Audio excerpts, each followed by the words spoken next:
Hello everyone. If you are new to my channel, then consider liking and subscribing. It will make me feel wonderful if you do it, thanks. By the way, I also have a Luffy fan fiction channel. If you are interested, the link is in the description. Lost One by Hyperguy. I've walked this world for ages, watching as history played itself out in front of my eyes. Sometimes I would play role in its direction, but often I'd stay on the sidelines. Now a more serious threat threatens to wipe out all of humanity, and I must now play a role in its survival. If there are any humans left to save, I don't own anything. Adios. Chapter 8. A shadow's regret. XXXXX. Pixis sat above the now repaired Gate of Trust, drinking from his flask as he looked out over the field held by the Titans. The scarred land beyond was clearly evident by the massive craters and charred grass. It was here that the commander of the southern garrison witnessed the slaughter of hundreds of Titans in the blink of an eye. The Angel of Death, and now the female Titan. "What are your orders, Commander?" Rico asked, still saluting the sitting man. Pixis was still lost in thought as to what was going on in that black-garbed man's mind. Why would he save the female Titan? Why would he work with the Greys?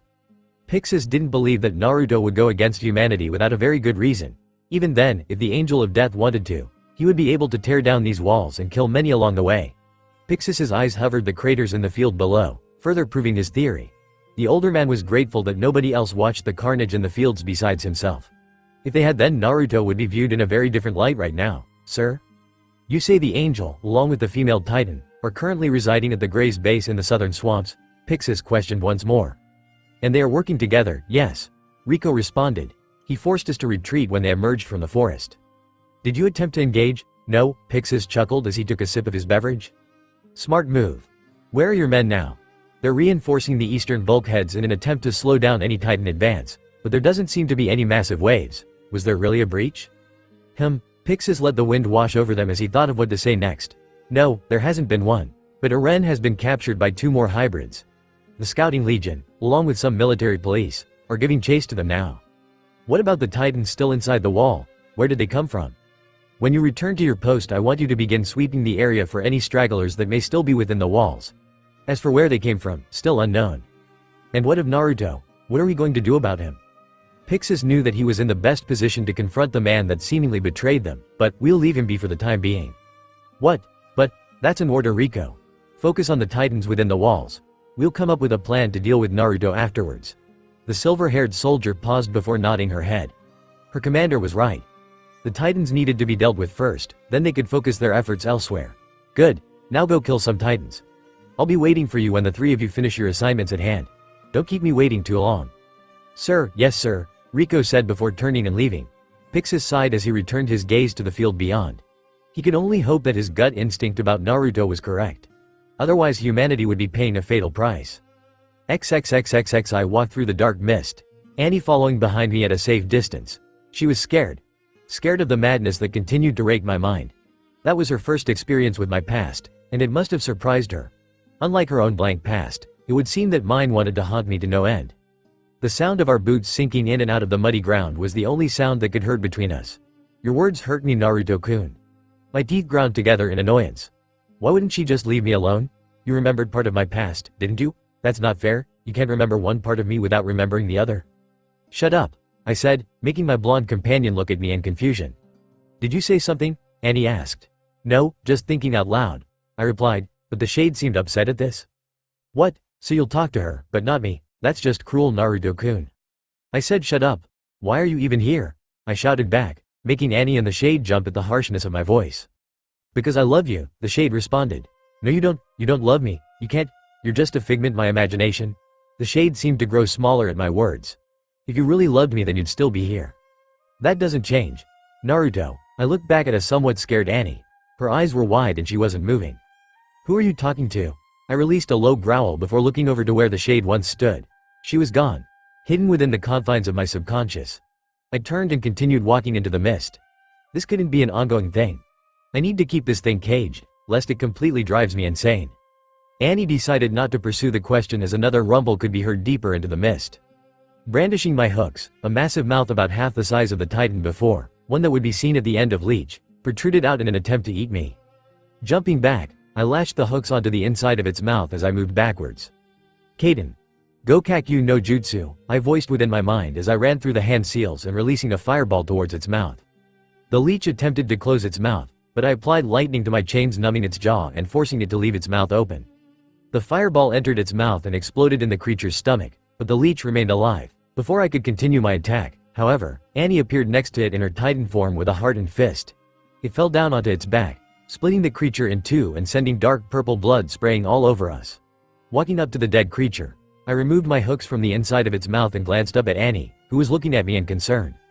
More rumbles could be heard as I began looking around. At the edge of the blanket of mist, 6 more leech-like creatures could be seen poised to strike. Gripping my hooks tighter, I positioned myself next to Annie just as the monsters attacked us. XXXXX, I don't know if we should do this. What if something happens to you? I have never done this before and anything, and I mean anything, can happen. I said as I looked over my notes. But if it does work, then you will have a powerful tool at your disposal. Even if you can only use it once, then it should be enough to turn the tide in your favor. The older man said as he moved towards the center of the circle. Around him were seal upon seal etched into the ground in a circle with a single red and black scroll opened up in front of him. Yes, I know what the implications are, but what about you? The reward far outweigh the risks, Naruto. The older man smiled as he sat down at the epicenter of the massive seal. You have suffered so much since agreeing to watch over our world. This small task is minuscule compared to what you will have to endure. I frowned as I stared at the older man. No matter what happens, you will always be my best friend. From now until the end of time. Always remember that. Nodding my head, I activated the seals that surrounded my friend, and I watched as they began to glow a dark red. His body began to steam as the seals went to work on their described tasks. Are you okay? It looked like it was beginning to hurt. I'm fine. Just keep going no matter what. I frowned as the light from the seals began to glow brighter and brighter, forcing me to cover my eyes. Then a scream of pain erupted from the epicenter of the light, making me wince at the heartbreaking sound. Keep going, no matter what. Finally the screams ended, and soon after the jutsu was complete. Slowly I lowered my arm, but my eyes widened in shock at what appeared before me. The scroll had been completed, but my friend, my best friend. Falling to my knees, I stared down at him in utter shock. Was the scroll truly worth the price that was paid? XXXXX. Annie stared at the flickering flames as they danced in front of her eyes. Its orange glow bouncing off the walls, giving light to the otherwise dark room. How long has it been this god-forsaken place? It has felt like an eternity, but in reality it has probably only been a day or two. She has since lost track of time once they entered this dungeon, and since entering the creatures they've had to kill have made chills run up her spine. Spiders and rats the size of bears. More weaponized titans, all of whom seemed to recognize her silent companion. Beasts made of fire and sludge that would only be heard of in the nightmare stories of youth. These beasts all changed from what she could only guess was a titan at one point. Her eyes rose to the man that has stayed silent since his feat of madness at the beginning of their descent. The blonde hybrid was, for the first time since traveling with the man, worried about his health. It was clear that Naruto's past was painful. Without knowing anything about him, Annie could tell that his life was shattered, torn apart even, by forces that eluded her. What sat before her, silent and ever observant of the dancing flame, was a broken man trying to help humanity with what remained of his sanity. Much like herself, Naruto seemed to have lost his grasp on who he was. But images were plaguing him unlike her. Pulling her knees closer to her chest, Annie continued to stare at the man. She wanted so desperately to know more about the cloaked man. The urge to get closer to him was only growing stronger as they traversed these dark caverns, but she knew that it would have to wait. Wait until they could leave this horrid place. Taking in a shaken breath, the girl's eyes looked over his appearance, covered from head to toe in crimson blood. Naruto seemed unfazed by the fact that his cloak was drenched in the life force of the creatures that they'd slain. The blood was slowly steaming away, but it takes a much longer time for this blood to disappear, compared to the titans on the surface. This only pushed her theory that the creatures in this dungeon were created by the same means as all the other titans. Naruto, the man slowly looked over to the girl, who shrunk slightly under his intense gaze. What was she about to say or ask? What she wanted to do was comfort him in the same way he did her. To show the same kindness that he showed her. But how? She has never cared about someone in such a way before. Where would she even begin? Has he been ignoring the voice that he talked to when they first entered this place? It would explain why he was so quiet. Naruto's eyes lingered for a brief moment before returning to the fire before them. She could tell they were about to move once again.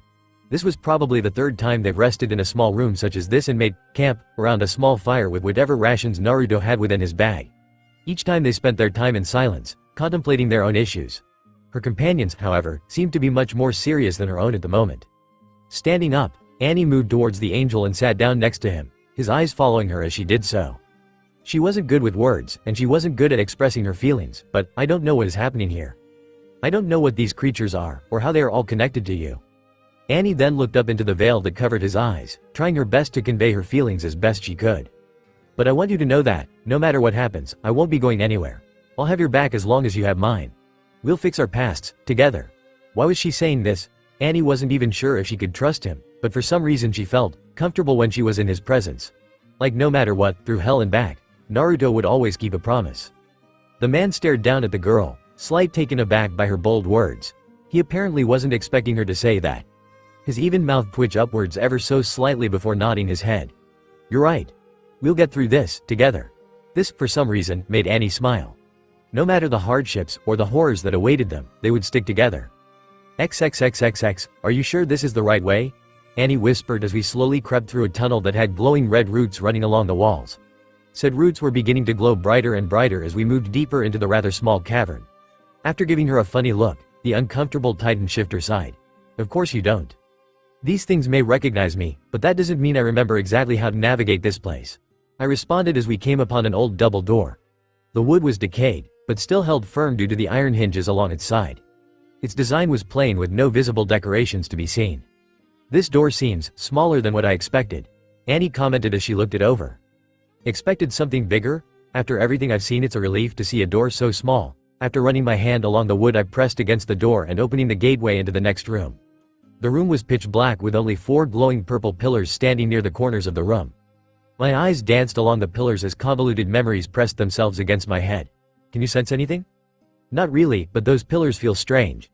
They're giving off some sort of. I said as we slowly walked into the room, but then something exploded in my head. A sharp pain followed by a soothing warmth blanketed my thoughts. I fell to my knees as I tried to repress this feeling from completely taking over, but I couldn't stop its progress. Naruto?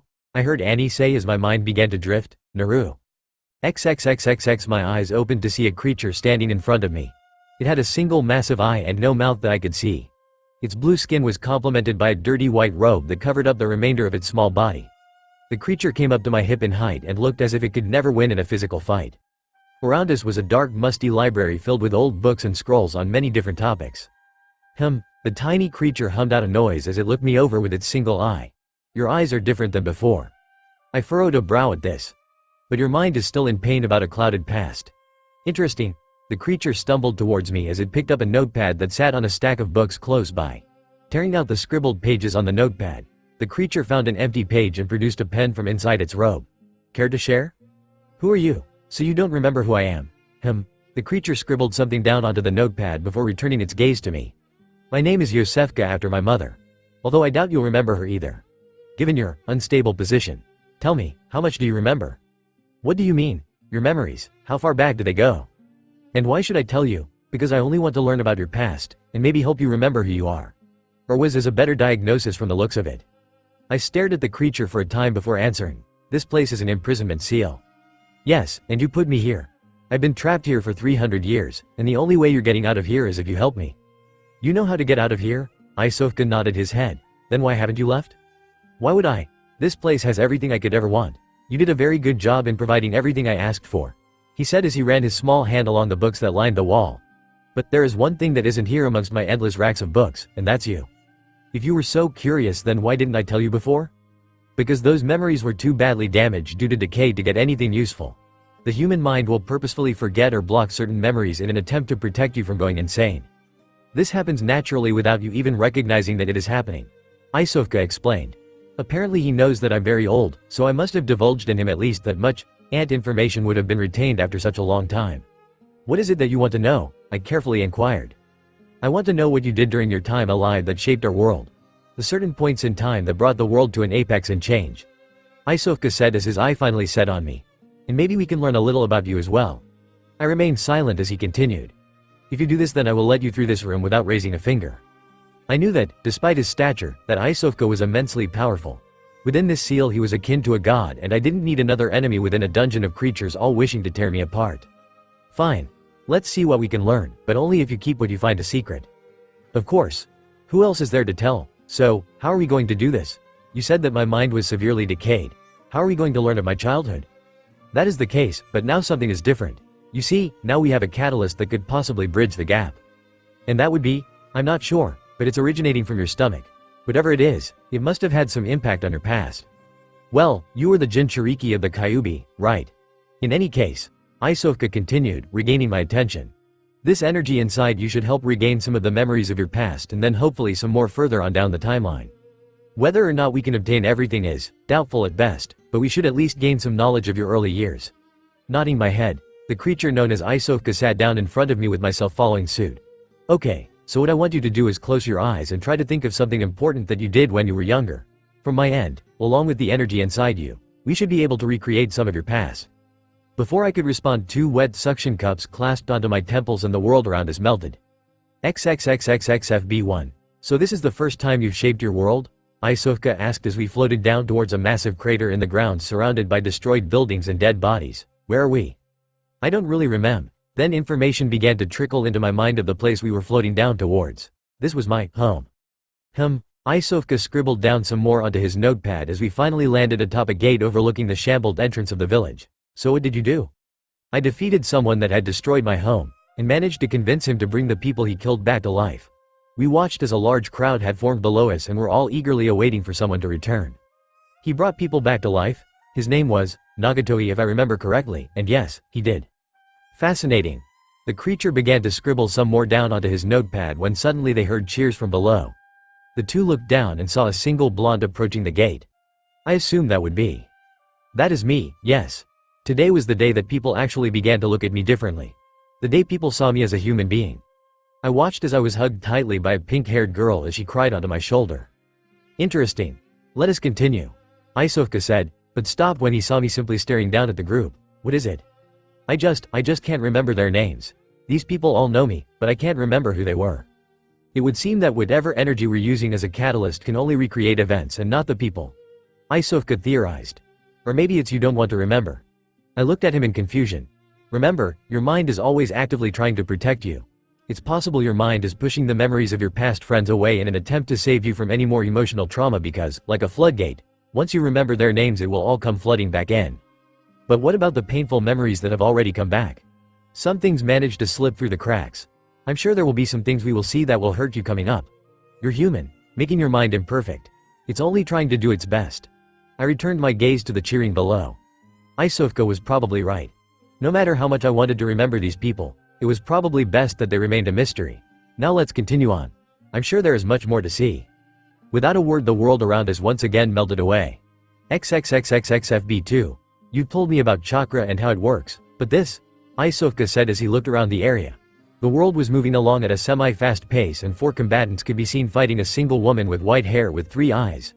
The one-eyed creature stood in awe as he witnessed the sheer destructive power of the jutsu being thrown around. I had no idea it could manifest itself into something so destructive.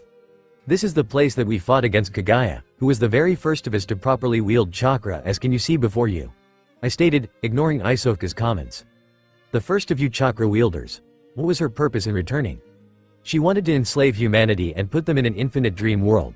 We fought her and won using all our strength, but the world around them sped up drastically until they were now watching a purple samurai and an orange fox smash into each other over a massive lake. My final fight was against someone with completely opposing ideals than my own. Once the immediate threat of being enslaved was solved, there was one last obstacle to overcome. What were the ideals being fought over? Isofka asked as we watched the two forces clash against one another. My opponent believed that he alone could shoulder all the hate in the world and then fade into darkness, taking all the hate with him and destroying it completely. My eyes then moved towards myself and they narrowed somewhat. While I believed that everyone could come together and work towards a brighter future. I assume you won? I nodded my head as the battle came to a close. Did the world turn out like you envisioned? I certainly hope not. XXXXXFB3 We reappeared within a room completely bleached in white. Where are we? I'm not sure, but this is the place where I agreed to live as long as I have. I replied as we looked over to see me standing in front of a floating man with black balls hovering behind him. It was this day that 9 of my friends sacrificed themselves to give me a chance to fight a darkness that was going to wipe out humanity. Are the Titans this menace of which you speak? Probably, but I'm not sure.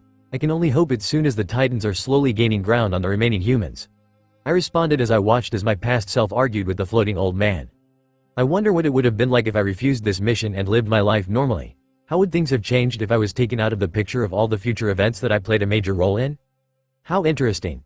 Isofka said as he scribbled some more onto his notepad. So you agreed to live eternally because you wanted to protect the world from a coming darkness. Noted. Let's continue. It would seem that Isofka was only interested in what actually happened and not why it happened. This was good because I could barely remember the reason why anymore. XXXXXFB4. Get on your knees. What a horrid position to be in, Isofka said as he observed the situation. This was the time where my family was murdered in front of me. Those people in the image are your wife and children, correct? Isofka asked as he ran his hand through the image of the people in front of me. Indeed, they were just images projected before my past self. He looked over towards me, but found that I wasn't going to answer. Right, this memory must be particularly painful. The creature noted that in earlier memories that the past blonde was very happy and carefree. He would run in without a second thought consequences. Unfortunately, even though the man before him was probably one of the most powerful people in the world, this short-sightedness finally caught up to him. The masked man took advantage of this weakness, and used it to finish his masterpiece. Can we please? I voiced, not wanting to stay here as I watched the man walk over to the small girl on the table. Sure. XXXXXFB5. How can you hope to defeat me? I finally evolved my eyes to a point that no other shinobi can ever hope to match me. Now that those beasts are sealed away, you are just an average ninja. A man with glowing blue eyes exclaimed as he laughed hysterically. You killed her, I said as I kneeled before the crumpled form of a woman in her mid-40s. Her hair was black with natural pink highlights on the end of her shoulder-length hair. It was happening again. I fell in love again and now. Of course I killed her. Her puny dujutsu could never compare to my own. His mouth twisted into an evil grin as a thought came to his mind. And once I'm finished with you, I'm going after your children next. Something in me snapped as I approached a pillar of fire in my mind and a sudden surge of chakra spread throughout my body. I softly whispered as I stood up from my kneeling. What did you say? I can barely hear you, I said slightly louder, but then I quickly looked over at the man with different eyes. My right eye was now a shade of yellow and my left a shade of green. I'm going to smear the world with your blood. With that I dashed towards the now stunned Hyuga. I stared at the scene before us as my past self went on the offensive. This was all new to me, but my heart still hurt just as much as it did before. So someone managed to convince me to love again, only for it to be shattered in my hands once more. To arrive to the scene of your wife being killed again, Isofka stated, reminding me that he was here in the first place. He now saw why my disposition has changed so radically, and so did I. Was this why I was so distant now? Why the furnace in my heart went cold? I'm beginning to understand now. Let's see if we can continue further. I didn't respond. My heart was breaking even further for a reason that disappeared from my mind. I loved her with all my heart, and seeing her dead. XXXXXFB6. First person from past Naruto, I can't really remember the last time I've slept. A week? 2 weeks? A month? Breathing in the crisp night air of autumn? My eyes sat fixated on the massive tree in front of me. It clearly stood above all the other surrounding trees by leaps and bounds. The blue moon reflected its sunlight onto the earth, giving an almost surreal feeling. A cold wind blew across the golden grass that surrounded the massive tree, swaying my gray cloak in the breeze as well. Behind the tree was a sheer drop into the ocean where the soft laps of water onto boulders could be heard. Tonight was the night that my plan would finally reach its end. For the last 3 years I've been desperately putting the pieces together, racing against time to prove to it that an alternative could be found. Of course, this compromise that I had managed to barely cobble together did not go over well in the elemental nations. The 5 great cages, along with their respective councils, saw it as a plot to destroy the very thing they held most dear, but it was either this or the even worse alternative. Sighing, I felt the presence of several chakra signatures approaching from the woods on the opposite side of the golden clearing. At every turn I've been opposed by the combined efforts of the allied nations, not that I could blame them. What I was doing, what was going to happen regardless of the outcome tonight, was seen as stripping away their deep-rooted traditions and power. I could only hope that everyone would eventually forgive me for this, or at the very least forget. I was beginning to wonder if a group would find me before midnight. I said aloud to the newly arrived group, my back still facing them. There was 4 of them, and they were all from Konoha. You had me worried. Shut your damn mouth, you crazed lunatic, one of the females of the group said. Sighing, I turned my body to the 4 young adults. They were between the ages of 15 and 17. The one that had spoken had black hair and onyx eyes, meaning she held the blood of an old acquaintance of mine. She wore the uchiha garb that I remember Sarada wearing in her early days. Rai was her name, and she hated me with a burning passion. I don't blame her, after what happened to her family. Don't get so fired up, Rai. This is him that we're talking about, another female said with concerned eyes. A member of the Hyuga clan. The clear eyes devoid of any pupils clearly marked her as a part of the famous clan. Wearing clothing that reminded me of. My eyes narrowed when I saw her short hair. Let her, Aiya. This bastard deserves all the ridicule that he's shoved onto himself, the third person of the group said with a menacing grin. He had silver hair with turquoise eyes. His name was Koji Hitaki and a prodigy in his own right. But what about, Aiya said, looking over to the fourth member of their group. My eyes finally drifted to the last of their group, and I frowned at the sight. A girl, with black hair with blonde highlights on the ends stood off to the side. She had onyx eyes and wore a black sleeveless kunoichi garb. The last of the group, and one of my biggest regrets. Oji-san, the girl said, her hair shading her eyes as she trembled. Tears nearly came to my eyes as I stared back at my great-granddaughter, but luckily the hood that covered my head shielded this from the group. I knew her name. She was my great-granddaughter, how couldn't I? But seeing her here, now, hurt more than any blade ever could. Her name was Kazu Uzumaki, and I loved her dearly. Why? I didn't have a great answer.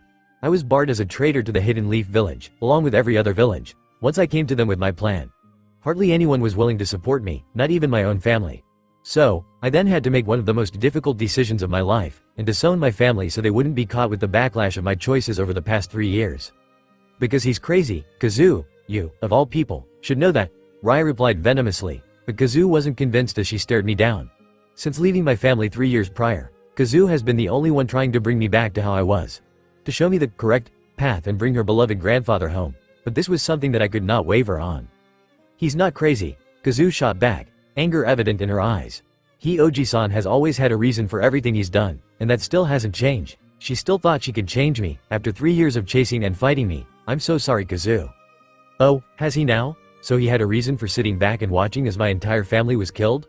Rai shouted back, her once onyx eyes morphing into a shape that I haven't seen for many years. The Mangekyo Sharingan? It had 6 black outreaching points that violently cut to the right at a 90-degree angle at the very ends. Kazu became quiet as she looked to the ground in sadness. This isn't the time to be arguing, you two, Aiya said, keeping her eyes trained on me as she talked. Aiya is right. Naruto is allowing us to argue so we have less time to take him down. Koji said as his hands tightened into fists. I raised an eyebrow at the group as they finally figured it out. All I needed to do was wait until the effects of the seals I placed around the world connected to the tree. After this happens, then there will be no stopping it. The only way to stop this process is to either force me to destroy one of the many seals, or kill me. Looking up at the positioning of the moon, I would say they didn't have long before they all connected. I'm going to kill him and avenge my family, if it's the last thing I do, Rai said before, extending a blade out in front of her as she did so. You remind me so much of Sasuke, it almost hurts, I whispered, but her eyes visibly narrowed when I said this. Don't you dare speak of him, not after you've forsaken us, Rai shouted before sprinting towards me. Rai, wait, Kazu shouted, but the Uchiha was too blinded by her rage to hear my great-granddaughter. I stared back at Rai's Mangekyo Sharingan with uncaring eyes. I knew what those eyes could do and what abilities they held. Every one of them held something different, an ability that marked them as a unique shinobi. I wonder what hers was. It was then that I felt a chill run down my spine. I then saw Rai's left eye begin to stress itself, making me frown slightly. That's one of your abilities. Just as I thought this, the world around me melted away into a black and white world. The ground was black and the sky a pure white. So you have the Tsukuyomi embedded into those eyes of yours, I said, before a blade pierced through the back of my shoulder. Never flinching, I looked behind me as she prepared another blade. Why am I not surprised? Do not speak to me as if you already knew. I've been preparing for this day ever since I learned you could have stopped my clan's destruction. Rai replied before shoving another blade into my back and out of my stomach. I assume that's what the Hokage and the council has told you, I replied, making the girl hesitate for a second before continuing her work of sticking blades into me. I thought so? Would you just shut your mouth and let me go? Rai was broken from her speech as I clasped a hand around her throat and lifted her up into the air. Maybe one day you'll learn the truth and throw away your ego, Uchiha, I said before erupting into nothing but smoke. Rai blinked and returned to reality, only to see my body erupt into smoke here as well. But as she neared the smoke of the destroyed cage bushin, a fist emerged. There you are, the Uchiha exclaimed as she ducked and smashed a quickly formed Chidori into my body. I smiled as the body she connected her lightning jutsu with began to glow. So predictable, the clone said before exploding, sending the girl flying backwards towards her teammates. Her smoldering form finally stopped at the center of the field. Rai, Aiya exclaimed before rushing towards her friend. Kazu, along with Koji, appeared between myself and Rai with kunai drawn. As Aiya began healing Rai, a breeze from the nearby ocean blew away the smoke to reveal an unharmed gray-cloaked figure standing exactly where he stood before. I'll tell you this one final time, I said, my eyes moving to each one of them before continuing. The cages and their respective councils are lying to you. I'm not planning to. Shut your mouth, Koji said with a sneer, effectively cutting me off. We all know you're the one lying to us, to everyone. Do you really think that anyone would believe you, especially now, after all you've done? I sighed and shook my head. When did everyone stop believing in me? When did my word become so meaningless?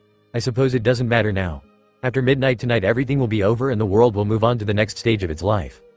Not this again, Aya said, rolling her eyes, like we're going to let you have your way. Then come at me. If you truly wish to cling to this world then come at me, I said, lowering my hood as I did so. Fine then, Kazu, let's buy Aya some time to heal Rai, Koji exclaimed as he dashed towards me. Kazu hesitated for a moment before following her comrade into battle. Koji shot a paper bomb strapped to a kunai at me, but I countered by throwing my own kunai at his. The two collided mid-air before exploding.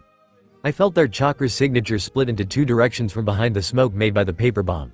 One underneath, and the other to my left. So he's using earth style to dig underneath, smart, but they still have much to learn.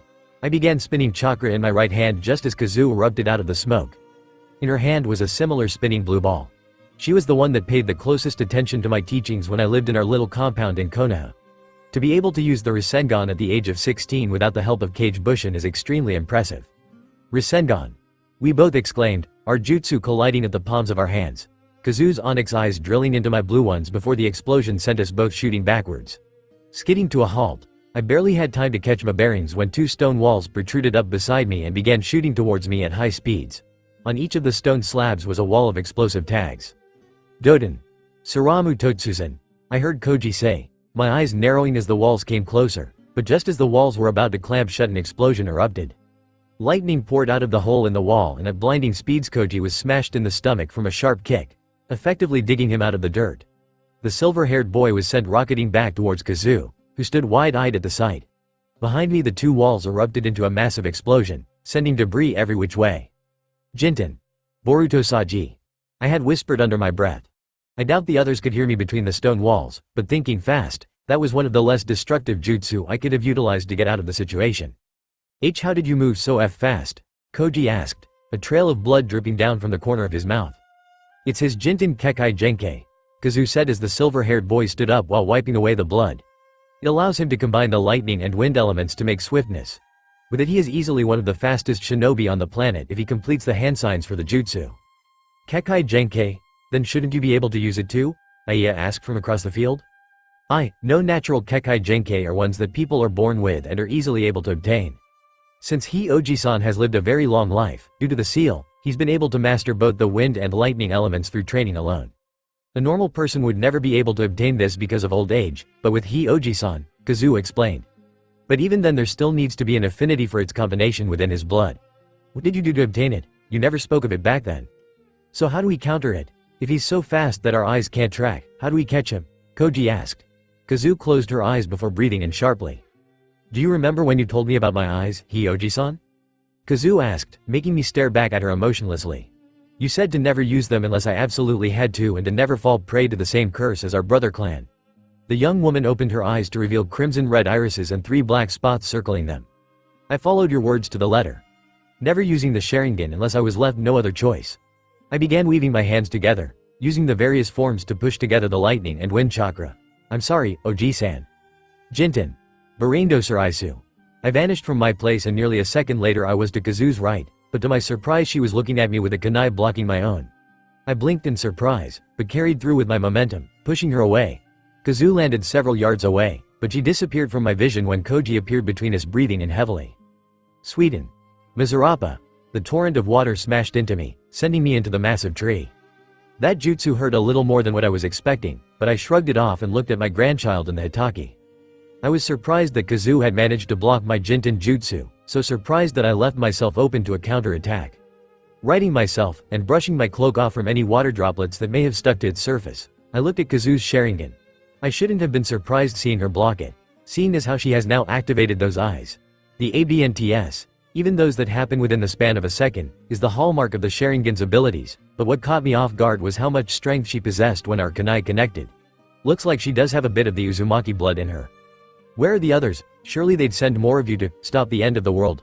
I asked as Aya stood up with Rai. The others are still trying to deal with your friends. You know that. Koji spat with a confident grin. He must be feeling good of himself after landing that last jutsu on me. I hope nothing bad happens to them when this is all over. Are you finally ready to work with us, Rai? Kazu asked, her eyes trained on me while she talked.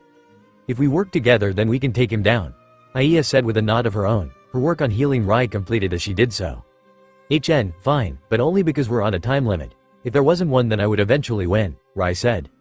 Then let's go with position delta. If he goes to use a Jinten Jutsu then cover for your teammate Rai, Kazu shouted as she and Koji dashed to my left.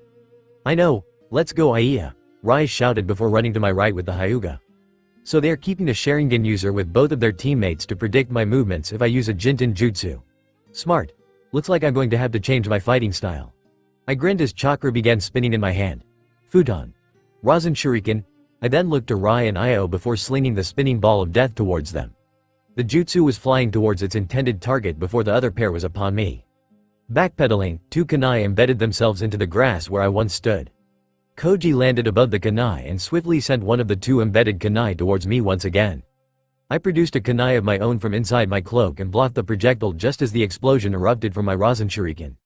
Undaunted by the explosion, Kazu grabbed the kunai that was in the air from being blocked by my own weapon and swung it down towards me, but her eyes widened when my kunai sliced through hers. Just as my wind-enhanced kunai was about to touch Kazu, my cloak began to burn from black flames, making me stutter my attack. Using this opportunity, Kazu slammed her foot into my chest and kicked me away. I stumbled backwards and looked over at where Rai and Aiya had once stood. Covered in a dark green chakra that resembled a skeleton, stood Rai and Aiya. Quickly pulling off my cloak, I tossed it to the side to reveal black clothes that vaguely resembled what the anbu wore. My eyes narrowed as a droplet of blood spilled from Rai's right eye. So she can also use Amaterasu and the Susanoo. Her hate for me must burn deeply. Rai then began straining her right eye once more. Your Amaterasu won't work a second time, I said before dashing to the side. Black flames exploded behind me and followed me as I circled around the uchiha. The black flames stopped as Rai fell to her knees, grabbing her right eye. Grasping the opportunity, I dashed towards the downed uchiha, but Aiya jumped in between us. I've got you now, Hake Rokufuyan Sho, Aiya shouted, her body dipping low as I neared. My eyes widened as the first 2 gentle fists pierced my left arm and shoulder. Gritting in pain, 4 more pierced my left shoulder and chest before I grabbed Aiya's throat with my right hand. Her assault immediately stopped as her hands clamped onto my arm. The pupilless eyes with veins pulsating around them stared back in shock. Surprised that I managed to retaliate so quickly. Expect the unexpected, little Hyuga, I said, venom laced in my voice as I said her last name. Throwing her away, Aiya slammed into Rai and the 2 collapsed to the ground. I can't move my left arm. Looks like I'll have to make do until my chakra pathways reconnect. Naruto, I looked over to Aiya, who was slowly standing up. What happened to your wife? My eyes narrowed at the mention of the person in question. You can't keep hating the Hyugas because of her death. It wasn't our fault that you. Shut your mouth, Hyuga. I know how my wife was killed. Not everyone in your clan are as righteous as you want to believe, I replied, my eyes cold and narrow. I had long given up on trying to root out the corruption within the Hyuga clan. Taking a step towards the 2 downed shinobi, my senses quickly picked up someone coming towards my right. Rinnegan. My eyes landed onto the swirling ball of blue chakra, my own Rinnegan forming in my functioning hand, but spinning in the opposite direction as hers. You still have much to learn, Kazu, I shouted as we slammed Rinnegan against one another once more, but this time it had the opposite effect than what she was expecting. The 2 swirling balls of death evaporated as soon as they touched each other. Surprise evident in her eyes, she was unable to block my kick to her stomach, sending her backwards. Before I was able to follow up my attack, a rock spike erupted from the ground, making me jump to the side where a very angry Koji waited. You're mine, traitor, Koji exclaimed as he sent a punch towards my head, which I nimbly dodged. Sweeping one of my legs across the ground, Koji jumped up into the air and jabbed a kunai down towards my exposed leg. I quickly threw a kunai towards Koji's, making the trajectory of his kunai shove into the dirt just before my sweeping kick. Carrying through with my momentum, my leg swiped his hand away from the kunai that was now embedded into the dirt. Koji jumped backwards just as Kazu appeared to my left with Rai's sword drawn behind her. Leaping forward, I grabbed onto the kunai that was stuck into the ground and slammed it into the blade that was now bearing down onto me. Hake Kusho, an invisible crushing force smashed into my side, sending me flying across the field until finally my back hit the massive tree on the edge of the cliff. This tree keeps saving me from falling over the edge. I suppose I should be somewhat thankful. Thanks, Aiya. He was beginning to overpower me, Kazu said. Is Rai okay? She used her Mangekyo Sharingan too much and passed out from chakra exhaustion and the strain. She's still not used to using the Mangekyo Sharingan, Aiya said as she moved next to Kazu. How about you? That last kick looked pretty nasty, Koji said as he positioned himself on the other side of Kazu. It hurts, but I'll be fine. I've taken worse hits before, Kazu replied as she rubbed her stomach. Standing was hard, but I needed to live until the sealing process was complete. Let me lend you my aid. A voice in my head said softly. My eyes widened at the sound of the voice, but before I could respond, 2 tree limbs wrapped themselves around my head. You should be concentrating on the seal, not lending me your aid, I responded within my mind. If you die, then everything you've strived to accomplish will be for nothing, the voice said as chakra pushed itself into my eyes. And if you die, then I will return to my original plan. I don't think you would want that, now do you? I growled at the comment. The entire reason why I was going through this in the first place was because I wanted to avoid its original plan. Fine, if you insist. What are you giving me? You already know the answer to that question. The voice responded, more chakra pouring into my eyes. It felt like somebody was pouring lava into my eyes. But I'll only have time to transfer a single path and a single ability to you. What is it you desire? Thinking it over, I grinned at the applications this could provide. What in the world is the tree doing? Koji asked, a chill running down their spines. Aiya's eyes picked up that chakra was entering their enemy's eyes at a quick rate. I'm not sure, but there's a large amount of chakra going into Naruto's eyes. Aiya commented. Kazu's eyes narrowed before she readied her sword. Well, whatever it's doing, we can't let it complete its task. Let's go, Kazu exclaimed, dashing towards the tree. She was quickly upon me, the sword in her hand moving to pierce my chest suit to press against my body. The blade stopped, as if it hit an invisible wall. A split second later and Kazu found herself flying backwards towards her teammates in shock. Just note that you will return this power to me. Do you understand? If you failed to do so, then, the voice said with a threatening tone. I understand, but this helps more than you ever know, I replied as the tree limbs slowly unraveled from my head. I looked over to the 3 with cold and uncaring eyes. Now there's you 3. That's impossible, Koji said, his eyes completely wide at what he saw. How can someone obtain that? Aiya asked, her hands beginning to tremble.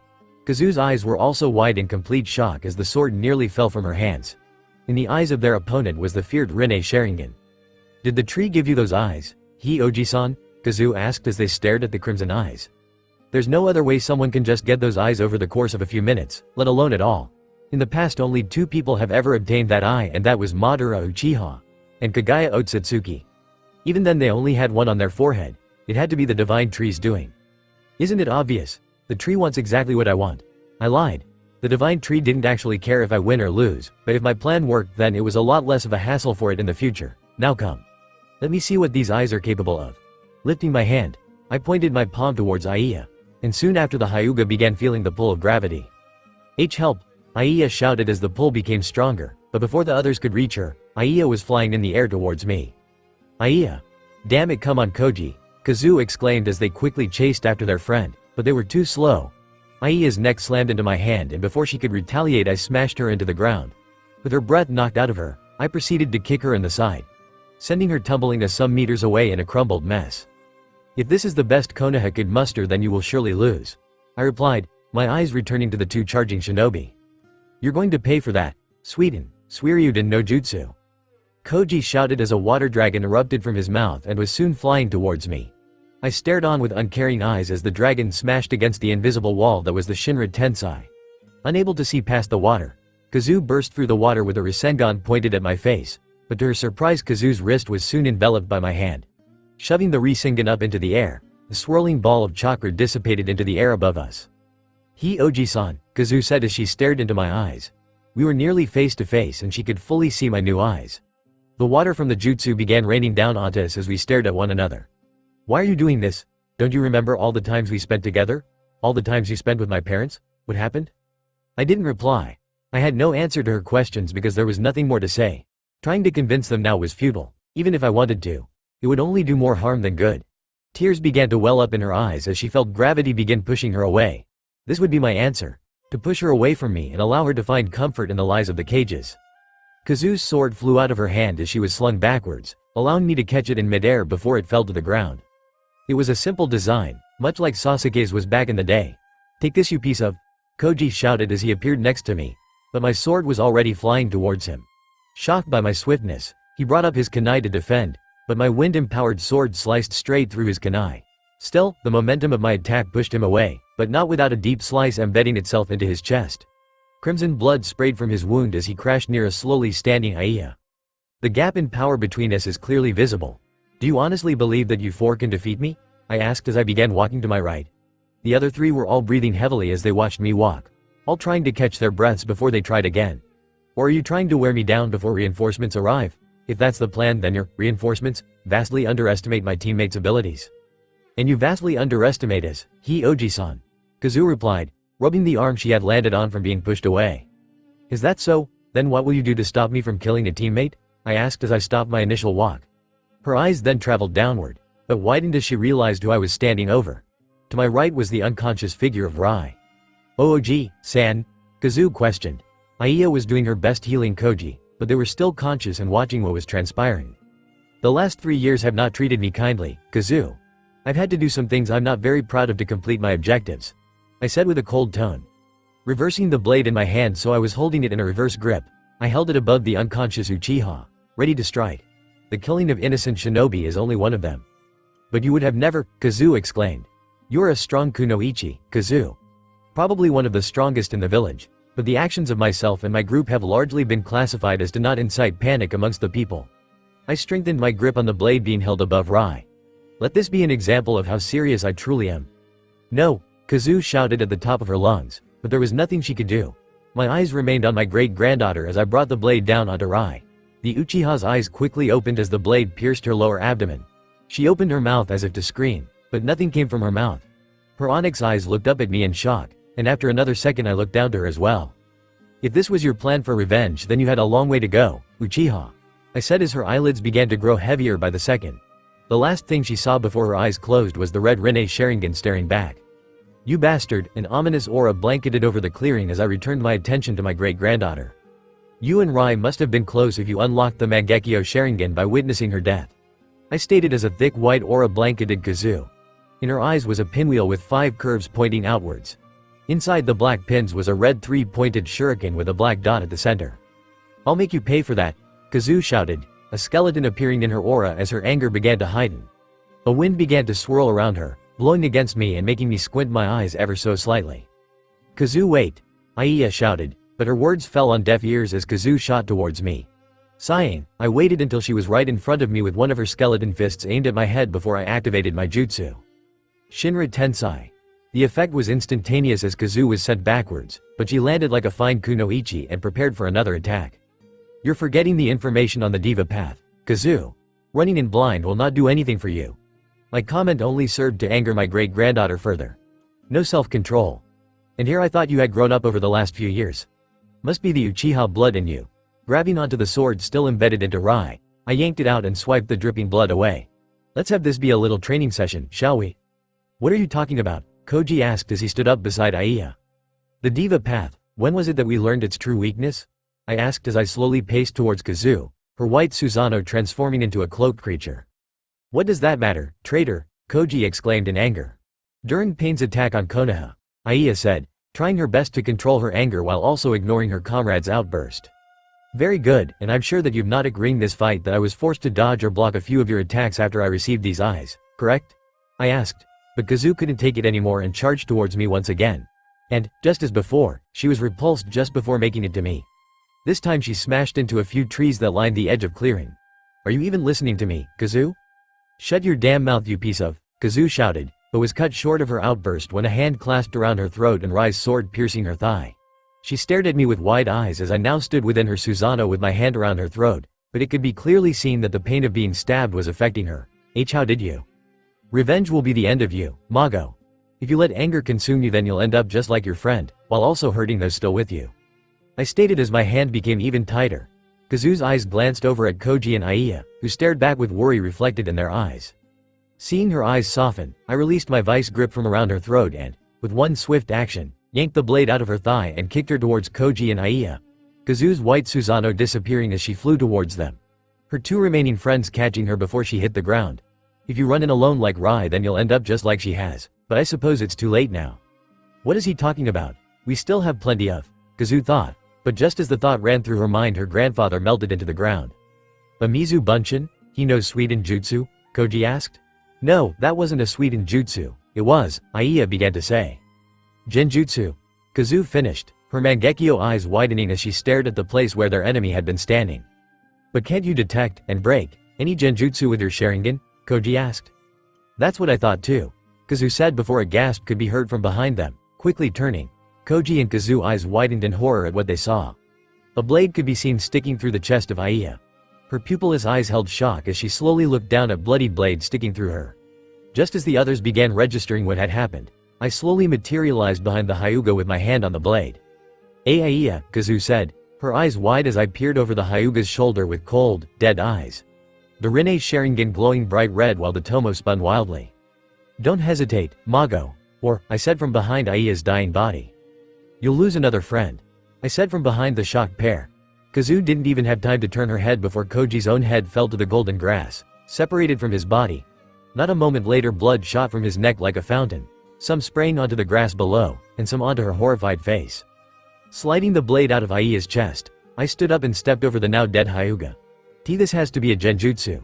There's no other way, Kazu said to herself as she stared at the blood-soaked ground, her arms hanging at her sides while on her knees. Then why hasn't your precious Sharingan picked up on it then? The me standing behind her asked. Kazu racked her brain for an answer, but nothing came to mind. It's because it's real, Mago, I said before stopping in front of her. No, it can't be real. You would never kill someone, I asked. I don't take joy in the killing of others, but I'll do it if it's to complete my objective. I don't believe it, after trying to convince you to stop everything you've been doing for such a long time. Kazu said as my hand grasped her collar before proceeding to lift her up until she was level with my eyes. I guess you really are gone. I didn't respond as I lifted the bloodied blade up and pointed it at her neck. I'm sorry Oji-san, but I think it's finally time. Just as the words left her mouth, the world around us began to distort and change. Like someone had dropped food coloring into a glass of water, the world in front of Kazu continued to change color. And then, all at once, the world exploded in a grand explosion of water. Inhaling a deep breath of fresh air, Kazu slowly opened her eyes to the bright moon above. Leaning up her body, Kazu looked around to see Aiya and Koji still knocked out from the genjutsu over to her right. How did you break my genjutsu? A voice asked, making Kazu turn towards its source. Now on my knees, I stared back at my great-granddaughter in surprise, but my eyes were twitching in pain. Nobody has ever broken the Jimodo Tsukuyomi. It should have been impossible. Ga? I quickly pressed my hands against my eyes as the pain only intensified. Is this the backlash from someone breaking out of the genjutsu? This pain is unbelievable. Oji-san, Kazu said, a depressed tone to her voice. He must have cast the genjutsu on us after he stabbed Rai while also regaining the motor functions in his other arm around that time as well. Did breaking that genjutsu really hurt him that much? Looking at my great-granddaughter, I could see her walking towards me at a steady pace, but I could clearly see that she was exhausted as well. The genjutsu must have taken a lot out of her. Then the pain erupted again at the core of my eyes, making my vision blur. I won't lose. Not now. Not after I've come so far. I then pointed one of my palms at Kazu while pressing the other into one of my pain-stricken eyes. Shinra Tensai. The effect was immediate, but it wasn't nearly as powerful as I would have liked. Kazu was pushed backwards, but she never lost her footing and began marching towards me once more. I grinded my teeth together in annoyance as I pulled more chakra to prepare another gravity and forced push, but a whisper entered my ear as I began to do so. Any more and you'll lose the connection between the other seals. Are you sure that's what you wish to happen? The voice asked, making me growl in annoyance. And it would seem you're nearly out of spare chakra. Can you really win? Breathing in heavily, I began to shakily stand, but the weight of my pain only intensified as I did so. The Shinra Tensai is only as strong as the amount of chakra put into it. With most of my chakra put into the final seal before the battle, and the massive amount of chakra required to cast the Jimodo Tsukuyomi, there was little that I can do now. I'll be the one to take you down, Naruto, and stop this crazy plan of yours, Kazu exclaimed before dashing towards me. My blurred eyes was barely able to read her movements as I jumped to my left just as a Rinnegan smashed the earth where I once stood. Lifting up my arms to cover my head in a cross formation, I soon found Kazu's foot kicking my way. Skidding across the ground, I finally stopped just short of the massive tree. I guess I can't win, I said softly, breathing in as another ripple of pain shot through eyes and down into the rest of my body. I sat back against the tree and looked up into its leaves. A frigid breeze swept through the clearing as the distinct sound of a swiping sword came to my ears. Looking down, my blurred vision focused in on Kazu as she walked towards me with the bloodied sword that was once stuck in Rai. After all I tried to do, it looks like I'll die a traitor to the village I once served. What you're trying to do is kill millions of people, Oji-san. Can't you see that? Kazu asked as her slow pace stopped just before me. I chuckled weakly at her words. You know I would never do that, Mago, I replied, my eyes closed as I propped my head against the bark of the tree. Then what are you trying to do? Why won't you tell me the truth? Kazu exclaimed. I smiled while shaking my head, because if I told you the truth, you believed me. Then you would turn your hatred onto someone else. The cages will almost certainly keep their mouths shut on the truth of my plan. When did the position of cage become so watered down? It's best that it dies with me. But Oji-san, Kazu said, tears nearly coming to tighten around the sword in her hand. The only way to stop the seals from connecting is to kill me. I said, finally opening my eyes. It was only then that the weight of the situation finally dawned on Kazu. What she had been trying to do all this time, her mission, the very reason she came here, was to kill her great-grandfather. And it was now that Kazu Uzumaki hesitated. Memories of the time we had spent together flashed before her as the sword in her hand began to tremble in her grasp. Even after everything I've done, the pain and heartache I've put you through, you still can't do it. She slowly shook her head as tears freely slid down her cheeks. Smiling, I lifted my hand and pointed my palm towards her sword. You were always such a kind girl, Kazu. Never lose that. The sword in Kazu's hand began to be pulled towards my chest as my arm fell to my side. No, please don't make me do this, Kazu exclaimed as she tried pulling the sword away, but the tug from my Shinra Tensei was too strong. Please, Oji-san. Take care of the family, Kazu. I love you. I whispered as the sword plunged into my heart, Kazu's trembling hand still holding on. Naruto, Kazu shouted as she tried to yank the sword out of the lifeless body of her great-grandfather, but all the strength that she thought she had left her when the blade was plunged into my chest. Huh, what happened? Aiya muttered, the genjutsu lifting from the two with its caster dying. Looking over at Koji, Aiya blinked a few times before her eyes traveled to Kazu. Kazu, quickly standing, the Hyuga made her way over to her friend only to see her desperately trying to remove the sword from her great-grandfather. Kazu. You've got to help me, Aiya. Maybe we can still save him, Kazu exclaimed frantically. But Aiya was only staring at her with hurt in her eyes. Kazu, I'm sorry, but he's… Shut up, Kazu shouted, looking at Aiya with her Mangekyo Sharingan blazing. But the impact that those eyes held were diminished by the fountain of tears streaming down her cheeks. Just please help me, please. Aiya frowned, but walked over to help her friend anyway. Out of the corner of her eye Aiya caught movement and proceeded to grab onto Kazu and yank her backwards with her. Watch out! The two fell to the ground with a loud thud. What are you doing? Kazu exclaimed, but her anger quickly subsided when she saw limbs from the tree slowly wrapping themselves around the body of her great-grandfather. Is it protecting him? Activating her Byakugan, Aiya traced the flow of chakra with her eyes. The tree of life and Naruto are melding together into one, Aiya said. Kazu didn't respond as she watched her grandfather completely disappear into the leaves above, the sword being discarded on the way up. A loud coughing noise erupted behind them. Coming from the direction of Rai, the two quickly made their way over to their previously thought dead teammate. Can you heal her?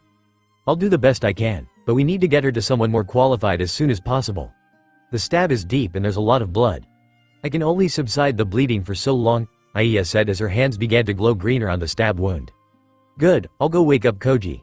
Get ready to move, Kazu shouted as she ran over to her still unconscious teammate. Wake up you retard. A foot soon found its way to his thigh, jolting the shinobi awake. Huh? What happened? Koji asked as he looked around. Later, we need to get Rai to a medical team as soon as possible, Kazu exclaimed as she ran back over to their other two teammates. Sensing the urgency, Koji quickly made his way over and picked up Rai while Aiya was doing her best healing her while on his back. Everything is ready. Let's get moving, Koji shouted before running into the forest with Aiya at his side. Kazu dashed after them, but stopped at the edge of the clearing.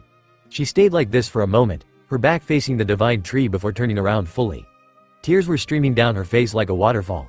Kazu then bowed deeply to the empty clearing. Thank you for all the happy memories you've given me, Oji-san, Kazu shouted at the top of her lungs. A faint breeze blowing through the clearing as the words left her mouth. And, if you can hear me, I love you too. And then she disappeared into the forest. A few minutes went by as the clearing remained quiet. Are you sure this is the path you wish to take? A voice asked. The world began to distort and morph until fully cracking away into a world that looked just like the last except a man stood at the base of the tree staring at where the four shinobi had just left. Tears were freely falling down his cheeks as the red Rinne Sharingan morphed back into a pair of ocean blue eyes. It's for the best, I replied, but my answer wasn't very sincere. If you say so, the voice stated just as the seals connected. You have returned my power and the contract has been completed. Good luck with your future, Uzumaki Naruto. I remained standing in the clearing as the connection between us was severed. What was I to do now? Everyone thought I was dead and the world branded me a traitor, but even so, I needed to live. Even if I had to live alone and away from the peering gaze of the world, I had to live until I was needed again. No matter how long it took. XXXXX, so what exactly were you planning that took 3 years to complete? Isofka asked as we floated above the golden field from which we had the perfect vantage point to observe the battle. I'm sure that whatever you were planning wasn't going to kill everyone like that silver-haired boy accused you of. I'm not sure what exactly I did over the last 3 years, but I do know this is the day that I began taking away everyone's ability to form jutsu. Explain. I made a deal with the divine tree to return most of the chakra that had been stolen from it so long ago, and in return said tree wouldn't take it back forcefully like it had planned before I talked it. How did you accomplish this? By placing a series of elaborate seals across the globe so that it would slowly drain everyone's chakra and return it to the tree. I commented as I landed near the base of the tree. This process would take hundreds of years to complete, mind you, as the people would never notice that their chakra reserves would be gradually growing smaller with each generation until only the necessary amount of chakra to live remained. Excluding me, of course. And you believed that this was the best course of action? Isofka questioned as he soon landed next to me while writing into his notepad. Possibly. I didn't want to fight the divine tree as it only wanted what was stolen from it, but I was also looking further into the future apparently. I replied as the images of my mindset continued to flow into my head. It's hard to completely understand what I was thinking, but I think that I believed that if this future thread didn't have access to jutsu then I would have the upper hand. So you were thinking long term? Very long term if I had to guess. Isofka looked up at the massive tree in front of us with his single eye reflecting curiosity. Is this tree still alive? Probably. Isofka sighed as he shook his head before turning towards the golden field behind us. Then I suppose we should return then. Knowing what I was thinking just by my disposition, Isofka decided to explain. This is as far as we can go before your memories become too distorted. What happens next will remain a mystery to time. I see. There are more instances where you changed the world beyond this point, for better or for worse. I'm curious as to what you did, but I must thank you for your help in showing me how you alone ushered humanity into at least 2 new ages. An impressive feat that I believe nobody else has been able to do. Isofka nodded his head in recognition. This will be logged into the history of our world and preserved in my archives. Compliance. I nodded my head as the world around us began to melt once again. I hope we may meet again and you can further indulge me in your adventures through time. You know that isn't very likely. Isofka softly chuckled at my words. Very true, but I wish you all the best in fixing your mistake. My eyebrows furrowed at his words before the world around us melted away completely. XXXXX, Yuto. I heard someone's voice as my senses began to return to me. Was that Annie? Naruto, slowly leaning up onto one of my arms. My eyes slowly adjusted to the room. Ouch, I said as a dull thud banged at the front of my skull. So that's what it's like to be sucked into a seal. Are you okay? My eyes turned to see the concerned face of my companion. Yeah, just had a little chat is all. I responded as Annie helped me to my feet. A little chat? What happened to you? The moment we walked in here 4 purple chains shot out of those pillars and connected with your head. You've been out for like 10 minutes. Annie explained as she tried to compose herself, but there was still concern in her voice and eyes. My mind was connected to a seal. Inside the seal a creature wanted to talk. After explaining a few things it decided to let me go, and the door on the other side of the room slowly creaked open to another hallway. It decided to let us through. It's just going to let us through? No strings attached? Annie asked, clearly not trusting Isofka's intentions. That's right. I don't buy it. Good, I said as I walked towards the door with Annie supporting me. Then it's on you if anything sneaks up on us. Jerk, I chuckled as we slipped out of the room and deeper into the catacombs. XXXXX I slammed my hooks into a massive wolf made out of the skin of a titan before drawing a deep breath. These hallways and corridors, tunnels and arenas, all held something horrifically different. Titans that have been morphed into animals, or other things that made them more efficient at hunting and killing humans. The deeper we go, the more deadly these things become. Annie removed herself from her titan shell and approached the decaying titan that sat in front of me. The thing was massive, larger than nearly any titan I've seen before. Well, minus the Colossus titan of course. It's like they were made for this very purpose, to kill anything that came into this room. Annie commented as she looked around the arena. Dead trees and bushes covered the room, allowing the now dead wolf titan to hide amongst the brush and attack where it deemed safe. Are you sure this information is down here? No, I don't, but that's why we're here. To see if it is. I replied as I removed my hooks from the dead creature. Hopefully these things weren't made to keep something in, rather than the other way around. And if it's not? Annie asked. Then we will leave empty-handed. Annie did not look too enthused by my answer, but what else could I say? I knew something pertaining to me is down here, but what it was remains a mystery. Let's just hope that there aren't many of these things left. Annie said as we walked towards a pair of massive double doors on the other side of the room. I want to see the sun again. I could tell that this place was wearing her down both physically and mentally. Nobody, not even Annie, should have to witness some of the horrors that we've seen down here. I'm just glad I had someone to keep my head on straight outside of Kurama. Well, this big door looks promising, I said as we approached the door, but a massive lock sat at its center. The old door had several engravings etched into its side, none of which was recognizable after such a long time of wear and tear. It is much larger than the other doors we'd previously come through, but there's a lock on it. How are we supposed to? Annie began to ask, but when I touched the door a loud audible click resounded throughout the room. The massive metal object creaked until violently falling to the ground, making me jump backwards as to not get hit. Oh. I furrowed a brow at how easy it was to open, but shook my head at this train of thought.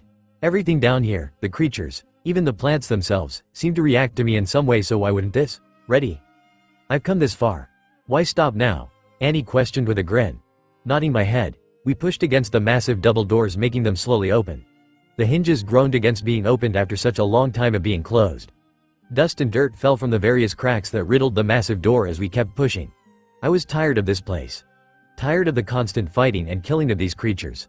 Like Annie, I wanted to see the surface again and breathe in its fresh air. Finally shoving the doors open, we were once again faced with another massive arena that was larger than the one we were just in, except there was a noticeable absence of foliage littering the room. It was a circular-shaped room with 6 massive pillars built into the walls. A blue hue softly radiated from the cracks that ran up its side. Glowing red roots hung from the ceiling above, with a single large root falling to the center of the room. Lanterns hung from the stone walls, giving light to an otherwise dark room. My eyes finally landed at the base of the root system, where a large dark figure sat on the ground, his back against the massive root system behind him. This entire place, it reeked of me. Taking several steps into the room, Annie cautiously followed me as I approached the large dark human-looking figure. He wore a rusted silver knight set with a helmet that covered his head and face from view. Once fully inside the arena, the doors swiftly slammed shut behind us. The being slowly stood fully from his sitting position against the large root system, dust and debris falling from his body as we took in just how large this man was. Standing at nearly 14 meters tall, he looked to be the size of Annie's titan form. Between the slit in his helmet, 2 glowing red eyes appeared looking at us in anticipation. The massive creature bent down and stuck his gauntlet-covered hand into the ground before pulling upwards. A sword, fit to his size and stature, was pulled from the ground. "Is he?" Annie whispered into my ear. "I don't know, but like everything else down here, prepare for the worst."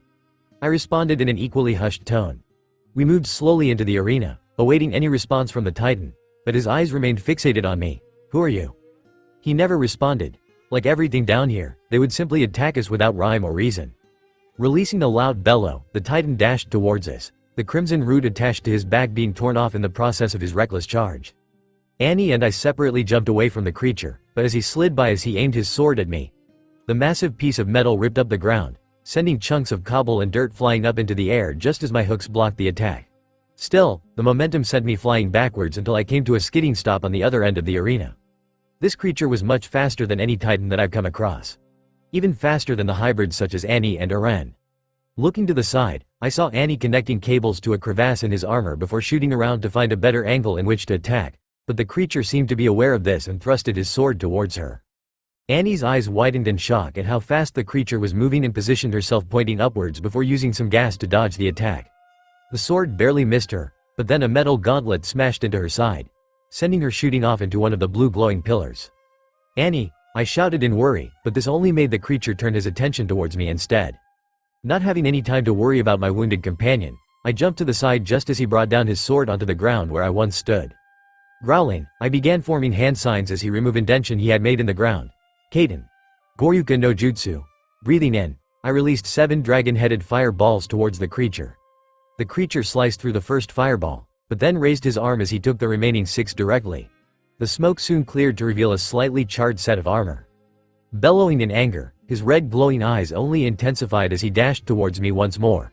Jumping up into the air just as the sword nearly took my head off, I brought my hooks down upon the creature, but just as I was about to make contact he grabbed onto me with his free hand. Not giving me time to think, the creature threw me as hard as he could across the arena. I rolled across the ground before finally coming to a stop near one of the walls. This titan is fast, I thought as I stood up and began shaking the sore feeling from my body. Much faster than anything I've fought in a very long time. How can a titan like this even exist? The armored creature began slowly walking towards me. His eyes fixated on me. Looks like I'll have to get serious. Just as I thought this, the massive creature leapt into the air with his sword aimed towards me. A blue glowing ball then appeared in my left hand, making my hood blow about and the wind around me swirl at its power. "Rasengan!" I shouted as I jumped up to meet him. "XXXXX, so this is where you've been hiding all this time," a voice said, making the blonde hybrid stir from her forced slumber. Ouch, my head, Annie said as she slowly stood, but then memories of what happened in the dungeon came rushing back. Quickly standing, Annie brandished her swords, but then she realized that she was no longer within the confines of the arena. Surrounding her was a thick black mist that blocked her vision. Where? After all this time, Annie looked behind her, but nothing was there. Feeling uneasy about the situation, Annie slowly began walking through the mist, but then something dashed by. Jumping backwards, she held her swords up in a defensive position. You're a fickle one, aren't you? Who are you? Annie asked, still in her defensive posture. Such a strange question, but I cannot blame you for the situation that was thrust upon you. Voice responded from behind her. Taken from your home, you were made to believe that humans were the bearer of all evil. Looking behind herself, a set of eyes appeared before disappearing within the mist once more. But in reality you were made a pawn. A weapon to be used and discarded when you became obsolete. And what do you know? Who are you? She was beginning to become annoyed at how this thing spoke to her. Well, that's an easy question to answer. Something then appeared in front of her, but what came nearly made Annie fall over. I'm you. Annie was currently looking back at a younger version of herself. Shorter, long hair, happier, but how? You can't remember, can you? What happened when you were born into this world?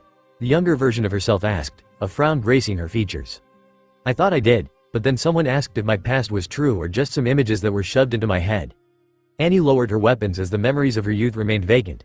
As if they were blocked specifically so she was unable to recall anything. Someone asked you about your past?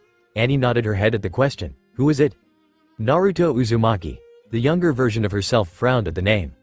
He asked you of your past? Naruto made me realize that something was wrong, fabricated even. He made me question whether my mission to break down these walls and capture Eren Yeager was truly what I wanted.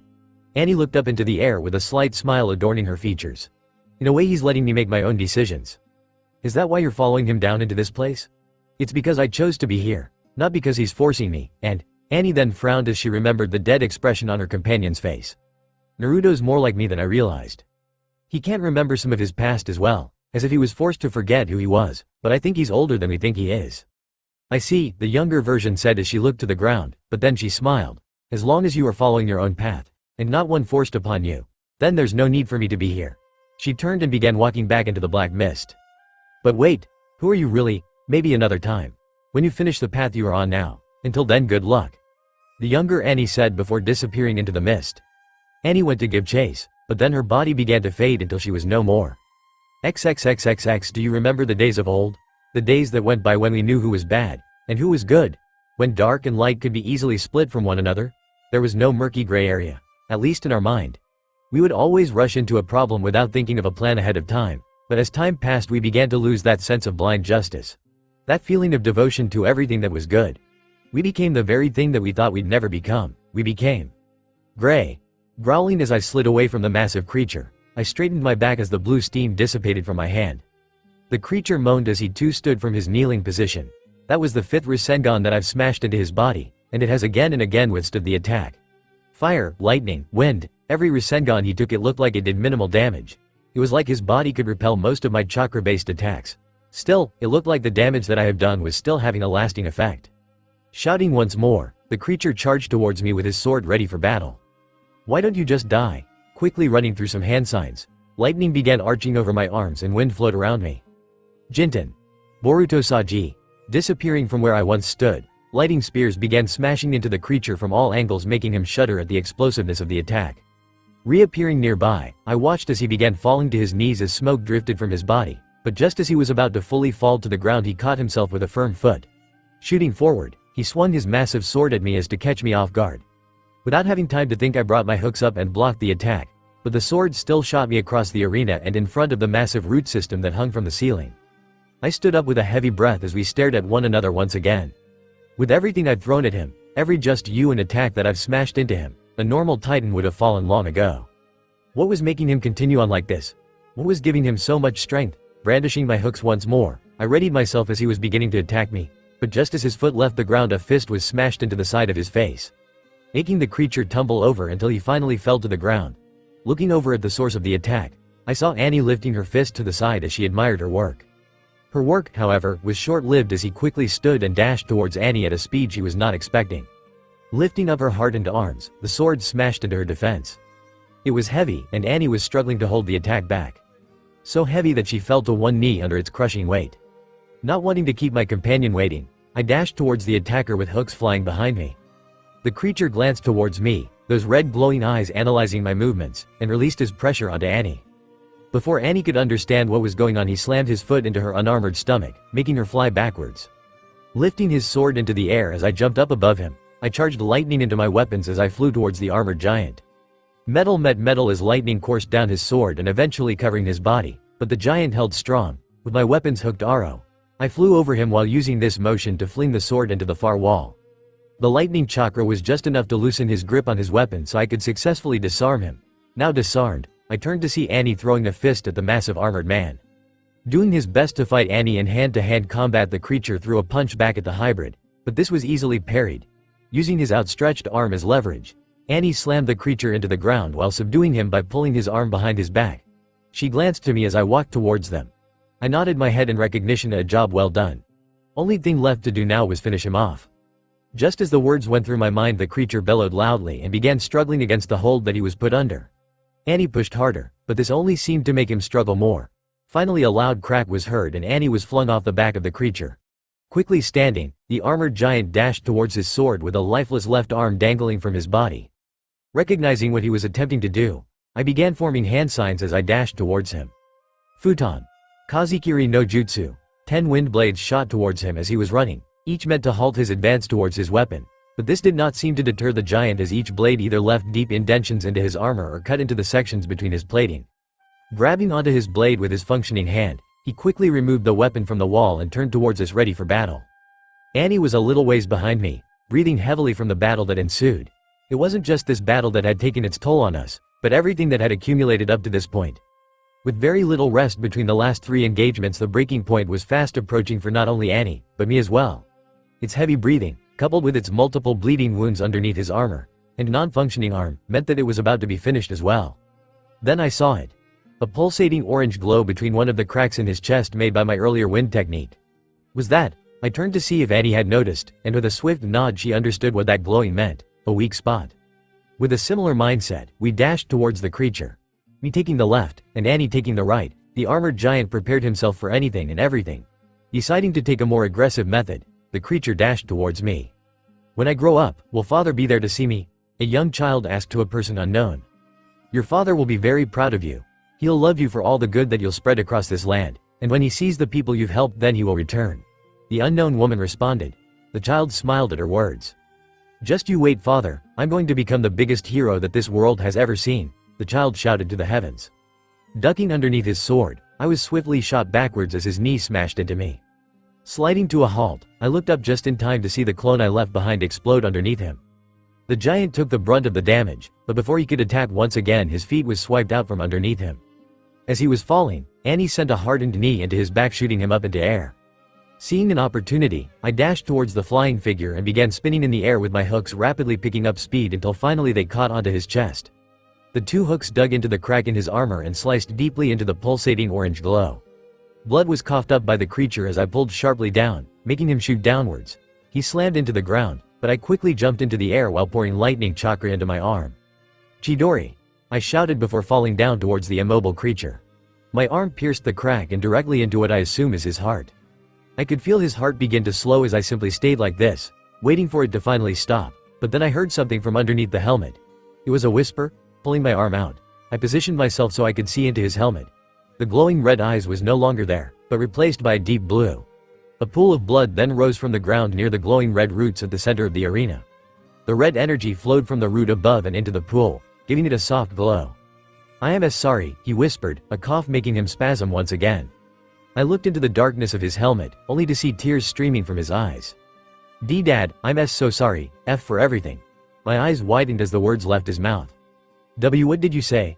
I responded as I stared down into his eyes, but his body was slowly fading away into ash. I love you, Dad, he said before his body fully disappeared. A glowing blue wisp rose from where he once was and moved into my body. Did he just? I said to myself, but then images pressed themselves against the forefront of my mind, falling to my knees. Each broken image flashed before me, each scene scratching at the edge of my consciousness. Please, stop. Naruto, are you okay? Annie exclaimed as she removed herself from the Titan shell and ran towards me. No, this can't be right. None of this makes any sense. I shouted as more images appeared in my head. They were fragmented, and not cohesive at all, but one point was being drilled into my head over and over again. "It's okay, Naruto. I'm here. You have to calm down," Annie shouted as she slid in front of me and began shaking my shoulders. Then the images stopped, and what followed was a deep silence. "Naruto." All of this, I stared up into the air, my eyes wide in shock. "No, it can't be." What do you mean?" Annie asked, her wide eyes looking into my blank ones. Looking down into Annie's eyes, a single tear traveled down my cheek as the images finally settled. Annie growled as she shook my shoulders to move me from my deep thoughts. "Annie, I shook my head as I cleared my head of the images that appeared in my mind. "Let's get out of here, then I'll tell you. We don't have much time." Clearly not liking my answer, I stood up with Annie following suit. "Then we have a long walk ahead of us," Annie said as she looked to the closed door. She also took note of my quieter than usual tone. "Follow me," I said as I moved towards the root system at the center of the room. A glowing pool of crimson blood ringed the now dying root system. "What are you?" Annie went to say, but when I grabbed her hand she immediately stopped talking. "Follow me," I responded as I walked into the pool of blood, pulling Annie as I went. Once the blood was up to our knees, I turned to my blonde companion with the glowing crimson blood reflecting off us. "Whatever you do, don't let go of my hand." "Oh okay," Annie stuttered out. Nodding my head I began pulling my chakra into the blood until we began to slowly sink into the pool. Initially shocked at what was occurring, Annie began to struggle against what was happening. "Annie," I said, making the blonde towards me, panic in her eyes. "Relax." "But, Annie," I said in a soothing tone. Her eyes lingered with mine as we continued to sink into the blood. "Focus on me and everything will be okay." Not taking her eyes off mine, Annie began to calm down. And then, within the blink of an eye, we were consumed into the pool and away from the hell that we endured. XXXXX, I guess I'm not that normal then. "You're far from normal if you hadn't noticed," Petra said in between laughs. The blonde chuckled at the laughing soldier as he waved his hand back and forth in front of him. Right. Our laughter slowed down after another couple moments. We sat in comfortable silence, simply enjoying each other's company in this house that was way too fancy for either of our tastes.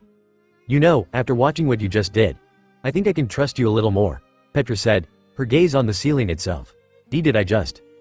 "Afraid you did," he responded, a sly grin appearing on his face. Well, I take it back then," Petra said, crossing her arms in front of her chest before looking away with a pout. He grinned at her playful attitude before going into deep thought. "Hey Petra," this made the female soldier look over at the blonde in question, but her playful attitude dissipated when she saw his thoughtful aura. "I wonder." "What is it, Naruto? What do you wonder?" "I wonder how much I can trust you." Petra growled as she remembered the conversation she had with Naruto that night. "So much for trusting me. It has been 3 days since the Survey Corps has retrieved Eren from the clutches of the armored and colossal titans, and ever since that time Petra has continuously asked Levi if she could form a squad to find and monitor the Angel of Death's current location. Each and every time this was brought up, however, it was shot down. The world around them was in chaos because of the news of the titans within the walls. Once the word that the titans had been dealt with, the people gradually began to return to their homes, but even so there was unrest amongst the populace. It was this, coupled with Commander Erwin being unconscious, that forced Levi to decide that Eren and Historia were far more important than a rouge element such as Naruto. The plan to dethrone the king was their primary focus at the moment, but the orange-haired soldier couldn't remove her thoughts of the mysterious cloaked man. "Commander," Petra said with a salute. She was standing in front of the acting commander of the scouting corps, Levi, in the makeshift office that was made in a larger town based in the countryside south of Walsina. "What is it, Petra?" "I'm busy trying to get everything sent to the safe house," Levi responded as he continued scribbling ink onto the parchment below. And if this is about Naruto and Annie, then you know my answer," Levi said as he looked up at his only remaining squad member with a dark look adorning his eyes. "Now what is it that you want?" "Sir, I would like to track Naruto down and—" "Petra," Levi shouted as he slammed his fist into the desk. A silence flowed through the room as Petra was surprised at his sudden outburst. This wasn't like Levi at all. Why? "Give me your reasoning for wanting to find the angel and female titan," Levi said as he directed his cold eyes towards Petra. "I feel that they pose a direct danger to—" "Nope," Levi said, interrupting the ginger girl once more. "Give me the real reason that you want to find him so badly." He stared into her eyes as Petra hesitated to say anything, making the cold man continue with his observations. "The two of you grew close when you were with him, didn't you?" Petra's eyes saddened at his words as he continued to talk. "Because of this bond that was created, when he stole Annie away from us you felt directly betrayed." "Yes, I did. You were always the softest one in the squad, Petra," Levi said. He began thinking back to the days he spent with the Special Operations Squadron. "You're the one that everyone warmed up to quickest, but you were also the most devoted to the squad as a whole. In a way you were the glue that held us all together." I miss them, I do too, but they're dead and we are alive. We need to carry on their memory and do what must be done. No matter the cost, and that cost right now is to follow my orders without question. And what of Naruto? What will happen if he disrupts our plans involving the king? Levi's eyes narrowed. Clearly the thought had passed through his mind once before. Are we just going to let him run about and do as he pleases? Sir, please, let me track him down. I'm of no use to you here, and putting me in that cabin won't help. What if you find them? What will you do then? Are you going to confront them? I know how emotionally invested you are into this if I do send you on a recon mission. I'm not that stupid. I will only observe from a distance and survey the situation, nothing more. Can I trust you not make any abrupt choices that may put your life in danger? You can trust me. I won't confront them. Levi's cold eyes scanned Petra for any hesitation before finally shaking his head. You have 2 weeks. You are to track them down and report back to me with their location. Nothing more, do you understand? Sir, yes sir, Petra said with a salute before turning towards the door. And Petra. This made the orange-haired soldier stop near the door. I'm trusting you on this. Do not engage if you find him, okay? I promise that I won't engage, Petra said before closing the door to the office, leaving an acting commander debating whether he just ordered his last squad member to her death. XXXXX, you okay? Armin asked as he walked through the entrance to Aren's room. They were currently hidden away somewhere in the forests of the kingdom. Their cabin was small, but it did its job sufficiently enough. Aren was looking out the window and into the forest beyond. He hasn't been himself since the Stohis operation, and since his rescue Aren's mood was quiet when compared to before. I'm fine. Just thinking is all. What are you thinking about? The blonde asked as he closed the door behind him and sat on his bed. Is it about our last operation, or? Aren flinched when he finished his sentence, confirming his suspicion. Look, I think. I've been doing a lot of thinking about him. Aren interrupted. Thinking about how he showed up. How he helped us retake trust. The fond memories Petra recounted to us when she returned to us. Then I think back to when he took Annie away. I've been doing that as well, Armin murmured under his breath. Something doesn't make sense. He wouldn't just betray us without a reason. I want to believe so badly that there's something else going on. That he really isn't our enemy. That his reasoning for rescuing Annie was for a hidden plan to help us in the end. But then logic sinks in. Aren's eyes grew hollow as his mind began spinning. I guess it's just a hard pill to swallow. He was the person who brought me back from my rampage in Trost, and the first person to fight by my side while I was a titan. When I was training my titan powers I would sometimes begin to go on rampages, but then I was able to reel myself back in when I thought of him. Since he was the first one to break my rampage I knew that if I thought of him that it would calm me. It stung Armin somewhat to see Aren put such deep trust into someone that wasn't Mikasa himself, but the intelligent boy understood his friend's position. Aren was scared and lost when everyone was suddenly reliant on Aren's unknown powers that he was unsure he could control. As much as they relied on Aren at the time, his best friend turned to Naruto for help. For all the pressure that they put onto Aren, the hybrid leaned just as hard onto the mysterious man for assistance. I guess he's just another friend that's betrayed me, Aren whispered. Armin watched as his friend's face returned to the blank stare that it held before. Just like Petra before, he wanted to so badly to tell him that Naruto had some grand plan to reveal to them, but he couldn't bring himself to say anything because what if he was wrong? If he was and he told Aren of his far-fetched theory then his friend would be devastated once again. So for now he kept his lips sealed. You're a smart one, Armin. I'm sure you can figure it out. XXXXX Annie awoke in a spurt of coughing and violent flails as she grasped at the air around her to fill her lungs. Tumbling to and fro, she soon found herself hitting a wall forcing her to open her eyes to a dark room. Light could be seen shining in through the cracks of the old wooden boards that qualified as a wall. Dust lingered in air as Annie scanned the room, but it was empty save for a large flay bowl built into the floor of the room. Attempting to stand up, the blonde found that her entire body ached from the otherworldly trip she had just ended through the soreness and was soon on her feet. Did we just sink into a pool of blood? Annie thought as she moved towards the single door that served as the room's entrance. Once fully removed from the small room Annie found that there was a slightly larger room with a hammock, table, chair, and fireplace all destroyed from neglect straight across the room. 2 broken windows with vines crawling their way in was the only source of light for the otherwise dark and dusty room.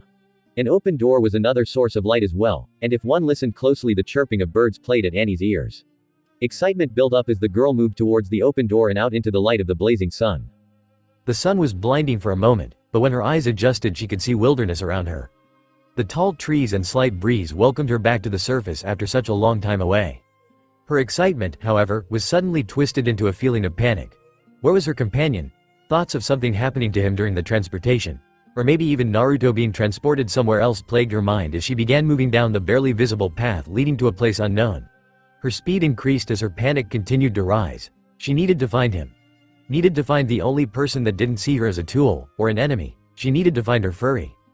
Annie's mind stopped when she heard the soft lapping of water against a shore and a different type of bird singing their heavenly song. Her movement slowed until finally she broke the underbrush of the thick forest canopy to see a massive lake sitting before her. The midday sun glistened off the water and the soft breeze became ever present against her being.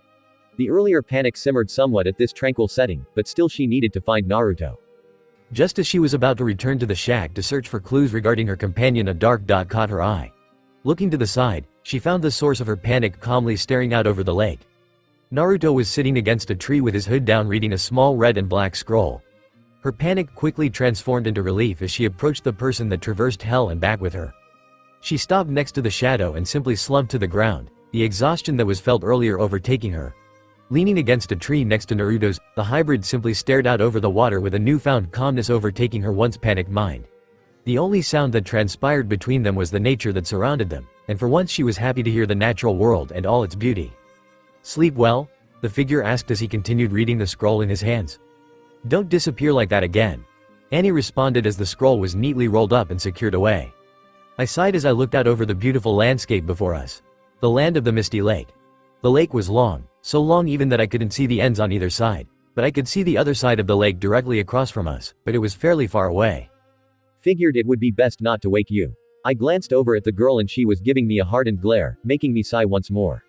Right, I won't disappear. This seemed to be enough to satisfy my companion as she returned her gaze out to the lake with a softer look. "What was that?" Annie finally asked after a moment of silence. We sunk into a pool of blood and then, she looked over to me with a confused gaze. "Teleported here?" The images that shoved themselves into my head. It's what showed me that it was possible to transport us here with that large root at the center of the room. And those images. She saw that my face saddened somewhat at her words. They seem to have shaken you up a bit. Yeah, but they aren't complete. The Titan's mind had decayed to a point where he could only remember essential things. Memories that had persisted past the point of madness. Annie looked, petrified at the thought of losing oneself to madness like that, but then another thought crept into her mind. How long was that Titan down there for? How long has those catacombs been idly sitting there under the swamps? Was her companion suffering from the same decaying mind as that Titan? How old are you?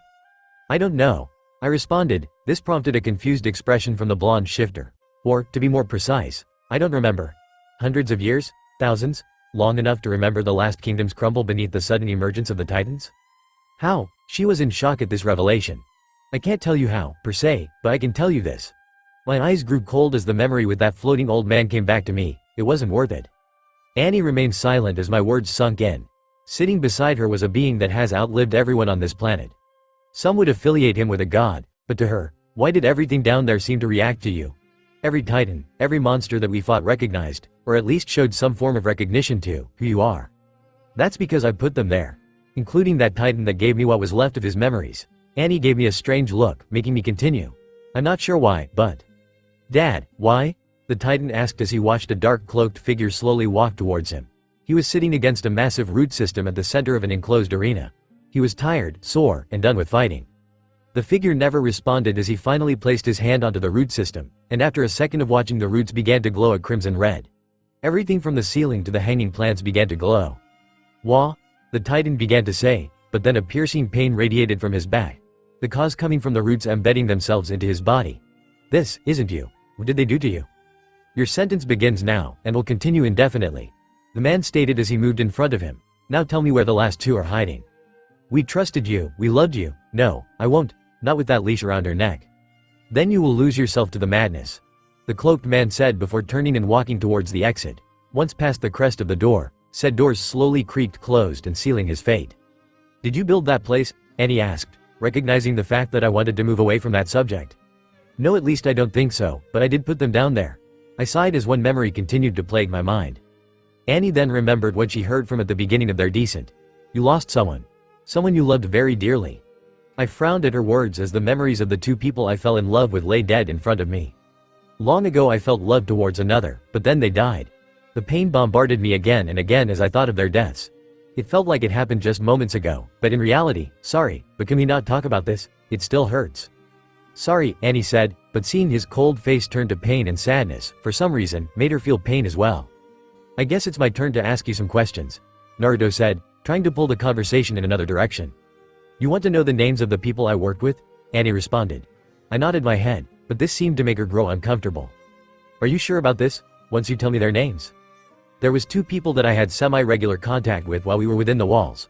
Reiner Braun and Bertolt Hoover. Reiner being the armored titan, and Bertolt being the Colossus titan.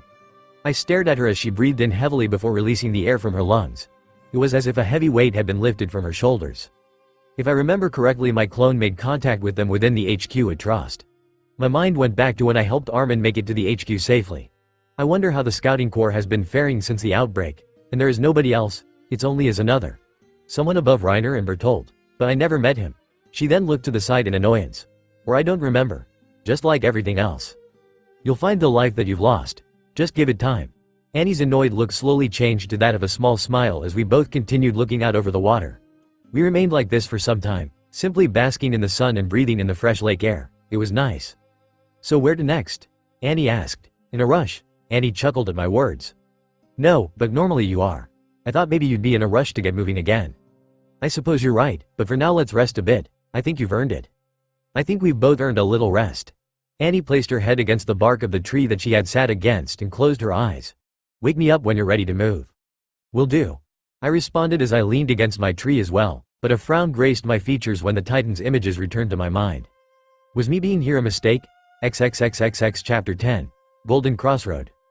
XXXXX, damn do I hate these jobs, James said as he closed a set of double doors to a rather luxurious office. Sculptures and paintings lined the sections of the walls that wasn't covered by bookshelves. But you did the right thing sending your wife and kids away. Don't want them seeing this unsightly business. James turned to see a rather portly man sitting behind a desk. He was sweating profusely as he stared down at his desk in anticipation of what was to come. To think someone paid the Greys to come after me. What did I do to deserve this? The man asked to nobody in particular. Couldn't tell ya, but he did offer a bunch of money for her head, so he didn't ask nothing about it. James spun the cylinder of his revolver and quickly loaded a single bullet.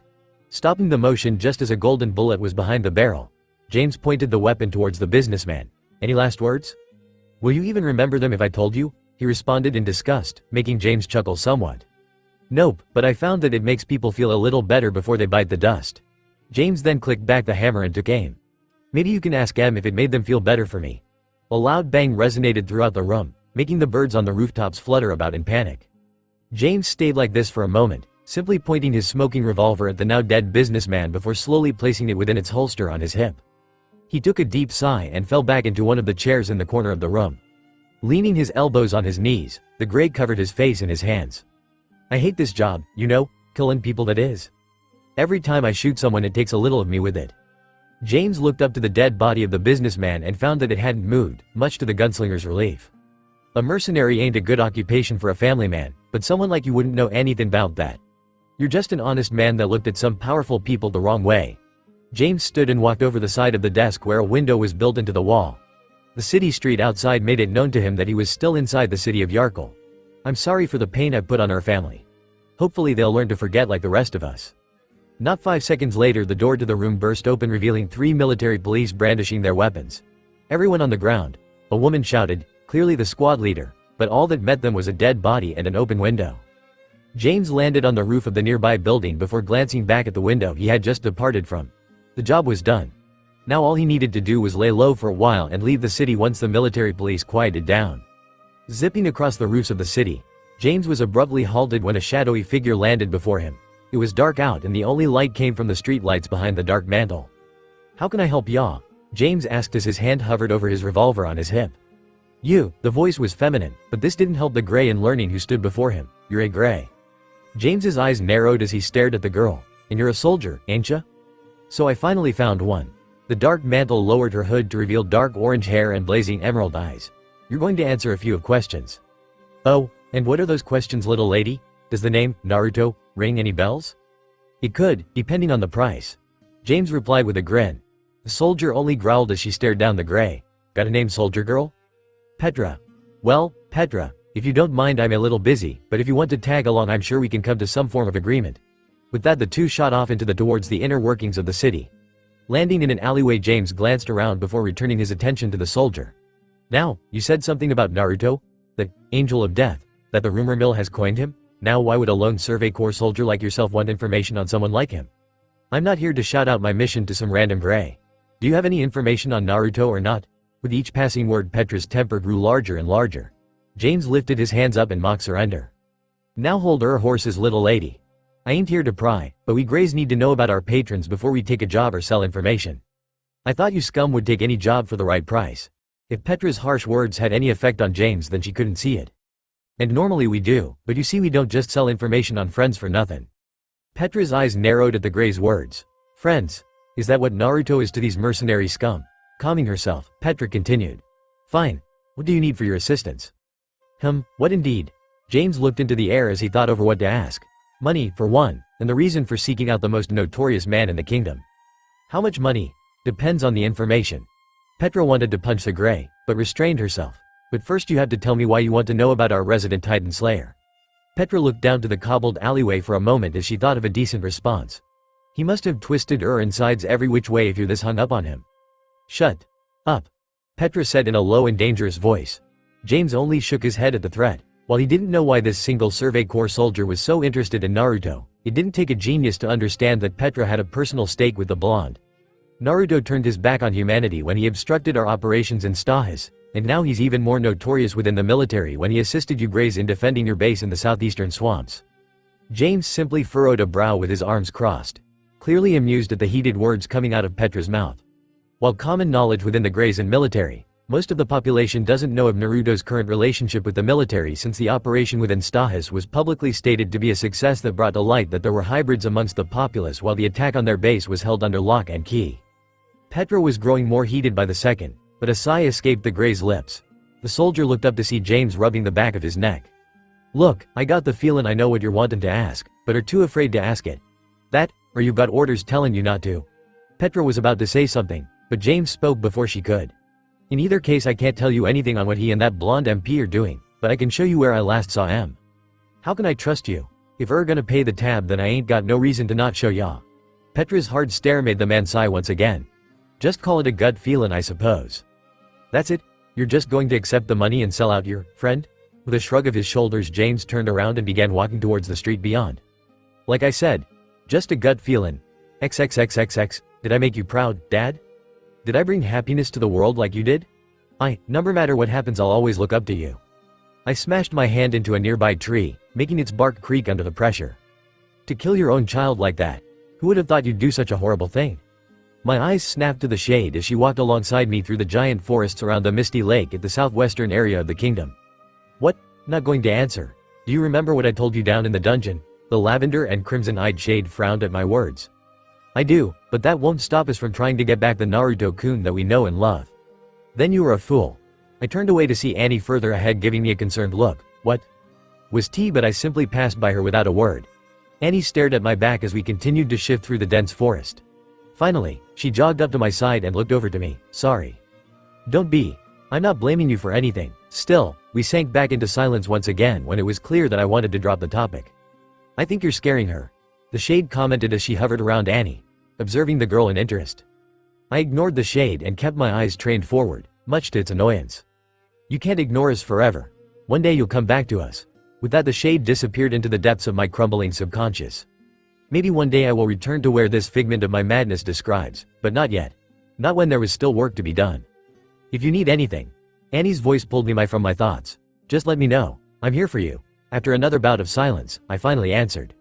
Thanks. The silence between us became comfortable after that. We finally found a road, and soon after a little village nestled within high trees. So tall were these ferns and pines that they cast the sleepy village in a near perpetual shade. A soft breeze blew through the forest, rustling the leaves above and pushing the hanging signs in front of their businesses. Several people strolled about the single street to their homes or place of work. Everyone had a smile on their faces as they interacted with those close to them. I don't think I've ever been here, Annie commented, trying to figure out where they were so she can pinpoint their location on her mental map. Annie stiffened as she felt my hand grasp onto the back of her hood. I pulled it down to reveal her blonde hair to the world. What are you? When she looked to the side, Annie noticed that I had already removed my hood as well. People will begin to question us if walked around hiding our faces. But what if someone recognizes us? The soldier glanced around at the people surrounding us, some of who were giving us strange looks. Any one of them could know who they were, and if that's true, then they would alert the local royal garrison, heightening Annie's already growing anxiety. A bead of sweat trailed down from her temple as she looked around at those looking at her. But her pervasive thoughts halted when a hand was placed onto her shoulder. "Look at me," I ordered, making the blonde girl turn to me. "Relax, nobody here knows who we are." But the looks they are giving us, Annie glanced over to the people who had been staring at us, but some of who had went back to what they were doing before. "They're just curious." "Hey." I squeezed her shoulder softly, making Annie look to me again. "We're fine, okay, trust me." "Okay." Annie looked down to her feet as if to hide her face away. The only ones that would be looking for us were the military and any royal garrison that has been paying attention to the reports given out by the Survey Corps and garrison. Here, however, there wasn't a military or royal garrison, so there was no need to worry. "Now let's find a place to stay. It's getting dark out and I would like to sleep in a bed for once." Annie only nodded her head in acceptance as she followed me towards what looked like a two-story inn. When entering, a young man, maybe in his early 20s, sat behind the counter. He had chocolate brown eyes and dark gray hair and looked bored, with the pencil he was playing with being a clear indicator. "Hello." Startled, the man shot his head up to see us standing in front of the desk. "Don't scare me like that." When I gave him a bemused stare, he simply sighed. "Right, well, I assume you're looking for a room?" With a nod of my head, the man checked the keys hanging along the back of the wall. "We have plenty of vacancies." "Not a lot of travel around here?" The man simply shook his head as he reached for a key. "If you were here a week ago, then you'd be saying something different, but not at the moment. Little Greenwood is out of the way for most travelers. We really only get the odd merchant that comes along or the folks that want to visit the Misty Lake. Since we are the closest village to it, we have plenty of people that travel here and set up in our inn before going and camping along its shores." He turned and looked me up and down.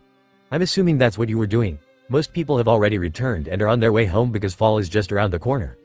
"Something like that," I commented as the man thought he caught a glimpse of someone behind me and moved to see. "And who do we have here?" A sly grin appearing on his features. Annie gave him a strange look as he leaned against the counter. "The name's Thomas. Nice to meet ya." Annie looked to me, but I simply shrugged my shoulders. "Annie," the blonde reluctantly said. "Well, Annie, how about I give you a tour of, I'm fine.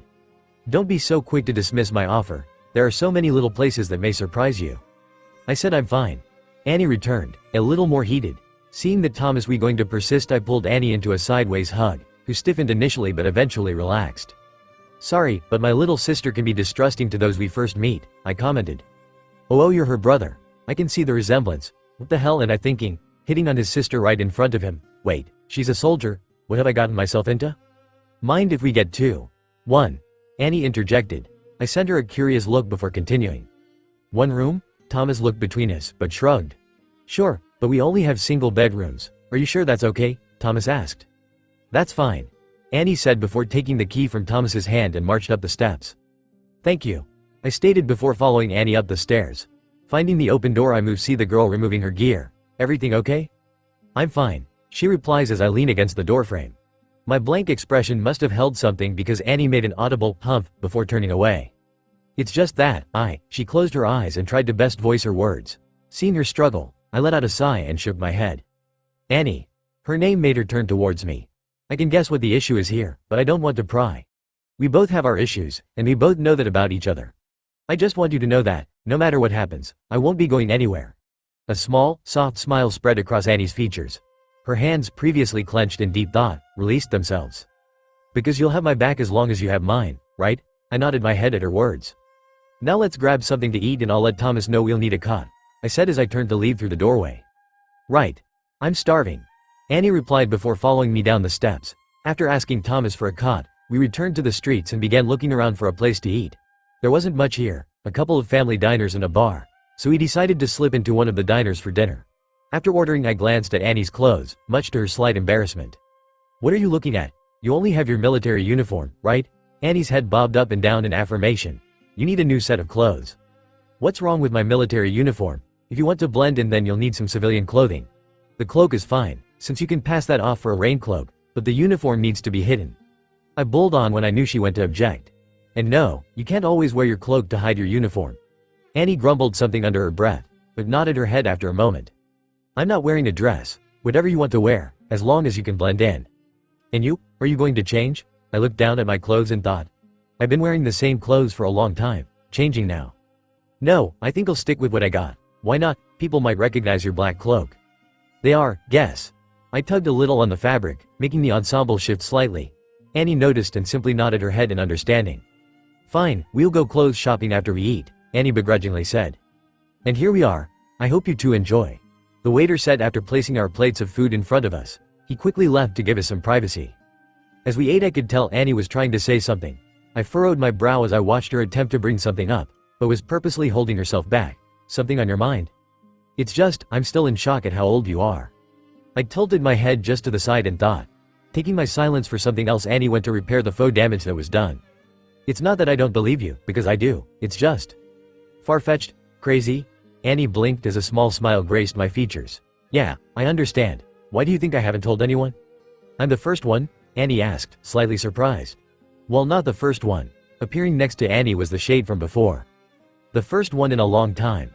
My eyes darted to the black shade, but it smiled all the same. Annie caught the movement of my eyes, but only looked back in confusion. Who else did you tell? I blinked, and then there was someone else sitting before of me. A girl with bright blonde hair and emerald green eyes. She smiled at me and said something that never reached my ears. Oh, look who we have here. The shade commented as it looked at the aberration before me. Another blink and the girl morphed back into my companion. Naruto? A few more blinks and my mind returned from its daze. Did you say something? I gave her an aloof look, making Annie look slightly annoyed. You just stole that line and you don't even know it. The shade grumbled to my side. It sighed before disappearing once again. Annie gave me a suspicious stare before taking another bite of her food. Well, hopefully there's a good clothing store around here. If there's not, then we'll find somewhere, that is. I replied. Our meal was finished in short order, and with it paid we began walking down the single street that encompassed its one and only road. Looks like there's only one clothing store. Let's just find something and get this over with. I gave Annie a curious glance, making my fellow blonde sigh. I've never enjoyed clothing shopping like the other girls. I can't imagine Mikasa would be overly excited about the prospect either. Yeah, I never really talked to Mikasa all that much, although I can't help but agree. Annie watched as I approached a shop that had different types of clothes hanging out front.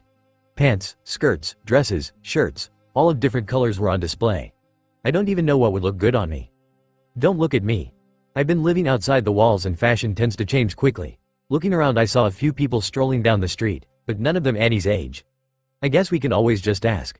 Can you get some help? I said into the store. A shuffling sound radiated from the back of the building before a young girl, maybe a year or two younger than Annie, approached us. She had long black hair and green eyes with a skirt and sleeveless shirt filling her out. Hello. My name is Lena. How may I help you today? The girl asked with a bright smile. My friend here is looking for some new clothes. I gestured to Annie, who was looking at a pair of pants. Is she your sister or something? Lena asked, making Annie twitch for unknown reasons. She is. Why? The girl's smile brightened again as she shook her head. Oh, no reason. Anyway, let's find you something to wear, Lena said as she dragged Annie into the store. I don't want to wear a dress, Annie shouted as Lena pulled towards the back of the store. I chuckled at the sight before looking over some of their other wares. Various shouts echoed back towards me, followed by giggles as I finally saw a wrapping hidden beneath a jacket. Curious, I pulled it out and gave it a look over. It was a long black piece of cloth that looked vaguely like. That's not the point. You know, putting your hite on is a testament of respect towards a fellow leaf shinobi. I blinked and a plate of silver metal appeared on the black cloth in my hands. A symbol in the form of a strange leaf appeared onto the plate. That's... Well, what do you think? With another blink the plate disappeared. Looking to my side, I saw an embarrassed Annie standing before me with a grinning Lena peeking out from behind her. It was a simple arrangement, all things considered. A pair of tan khakis, a black short sleeve shirt, and a navy blue hoodie. Her hair was pulled up into a ponytail that I just noticed had grown since I saved her from the Survey Corps. I tried to get her to wear more modern. Revealing. Annie cut in. Clothing. But she's stubborn. With a body like hers she could get any guy in the kingdom. Lena continued as if the blonde hadn't said a thing. You look amazing, Annie, I commented, making the blonde blush slightly. Thank you, Annie muttered as she turned her head to the side in clear embarrassment. And what do you have there? Lena asked as she approached me to see what I was holding. It was hanging from a hanger by itself, I replied before handing it to the girl. It looks like it belonged to another outfit that was bought. It was probably left behind because the owner didn't want it. Lena handed it back to me and winked. You can keep it if you want. I furrowed a brow at the young teenager. If we were to sell it by itself, then we would barely make a return. I see. Well, thank you. It's also because I like you. I blinked at Lena's words before her cheeks flared. I mean, you seem like a good person. Oh man. Annie sighed and placed the money required for her clothes into Lena's hands. Let's go, Annie said before moving away from the store with a bag in hand. Probably more pairs of clothes similar to what she's wearing now. Thank you for your help, Lena. With that I too followed after my sister. Come back anytime, Lena shouted after us as I waved over my shoulder. Falling into step with my companion, we walked in silence towards our inn. I hummed, making Annie send a glance my way. What? Oh, nothing. Just thinking. Annie gave me an annoyed glare before returning forward. We quickly found our way back to the room where a cot could be seen set up near the window. Even sharing a room with her? How bold you, Naruto-kun. I quickly tempered the anger that was on the edge of my tongue before releasing a long-winded sigh. Tired? Annie asked. Tired of something? I mumbled as I released my cloak from my shoulders and hung it on the nearby coat hanger. Hey, the shade shouted, getting in my face with an angry face. Why are you being like this? You used to. Leave. It was a single word that was uttered, but the tone was dark and threatening. The shade blinked in apparent shock. Annie too looked surprised by my sudden threatening tone. Okay. Annie began to move towards the door, but my hand fell onto her shoulder, making the hybrid flinch. This was enough to halt the blonde from leaving. But the shade continued. Now, with a look of hurt, the shade began to fade. We'll find a way, Naruto-kun, no matter what. With that, the black shade disappeared once again. Silence swept through the room like a cold winter breeze. I released my hand and Annie backed away from me. She dared not speak of what just occurred, but she could guess. Long ago I felt love towards another. The face he made after speaking those words, it hurt her soul to see him in so much pain, but there was nothing she could do. Annie was never one to understand matters of the heart like some others, but even she could tell what the problem was. Even now those maddening memories continued to plague him in a very physical way, and it ate away at her knowing that she couldn't do anything. Do tried anyway. It was the least she could do for everything he's done, and is still doing, for her. Get some rest, Annie. I stated before laying down onto the cot, not seeing the frown gracing Annie's features. We need to get moving bright and early in the morning. Okay. Good night, Naruto. Annie softly said before moving towards her own bed. Maybe it was too soon. Whatever happened down there in that dungeon truly rattled him. He'll come to her when he's ready. Right. XXXXX. True to Naruto's words, they were on the road once again heading. Where were they heading? Annie didn't know, and she was scared to ask. Well, scared wasn't the right word for why she was refraining from asking her companion. Still, Naruto's demeanor was mirroring how he was when they were traversing the seemingly endless dungeon. For a moment, after the two returned to the surface, Naruto seemed to revert to how he was before, but now this was not the case. Silent mumbles and heated glares at nothing seemed to be ever present for her fellow blonde. When fellow travelers passed by, a mask would slip into place and he was suddenly bright and sunny, but when they passed, the mask would slip off and those bright blue eyes would become dull and lifeless. It hurt Annie to see for some unknown reason. Please, just stop. The sudden break of their silence made the blonde girl jump somewhat. Turning towards the source of the voice, Annie could see the dark mantle squeezing his eyes shut. Please. Why? Annie's hands balled themselves into fists. What happened that's making you like this? Hey, Naruto. Her voice broke him from his trance. Naruto opened those cold eyes and stared forward. Where are we going? You never told me. At first Annie thought he wasn't going to answer, but eventually he did. North. Annie bridled at his simple answer. I get that. I want Canehurst. Canehurst, the castle city ran by the pious family? When Naruto nodded his head, Annie was only more confused than she was before. What's there that you need? Information. Annie glared at him when he refrained from continuing. Knowing that he wasn't going to divulge anything more, Annie simply shook her head and remained silent as well. She needed to remind herself that his mind was still trying to pull everything together. At least Annie thought that's what he's doing. A traveler riding a horse-drawn caravan approached them. It was an elderly man with a straw hat to block the sun from reaching the top of his head. Well, don't you two look lovely? Is that your sister? I can see the resemblance, the elder said with a smile. The mask slipped on easily enough for Naruto as he smiled at the man. For some reason Annie's eye twitched at the comment. Thank you. Naruto replied. Can I offer you some watermelon? There's some of the best fruit you'll see outside the capital. How much? After a brief haggling, they ended up with 2 full watermelons, one being carried by each of them. With that, the two continued on their way. Why did you buy these? We have enough food to last us until we make it to the next town, Annie asked. Naruto shrugged and looked down at the green fruit in their arms. Because they look good, was his simple answer. He looked up into the sky and realized they've been walking all day and the sun was beginning to set. Let's set up camp for the night. We should make it to the next town in a couple of days. Annie simply nodded as she followed him into the woods where they put down their bags in a clearing. I'll get us some firewood if you set up the tents. With that, he was gone. Annie blinked at the abruptness of his exit, but began setting up their tents. It was a swift affair. 2 one-person tents were put up quickly and a fire pit ready for when Naruto brought the wood. With nothing else to do, Annie sat on a log and waited. Her weapons had been checked several times and her gear was ready to be used at any given moment.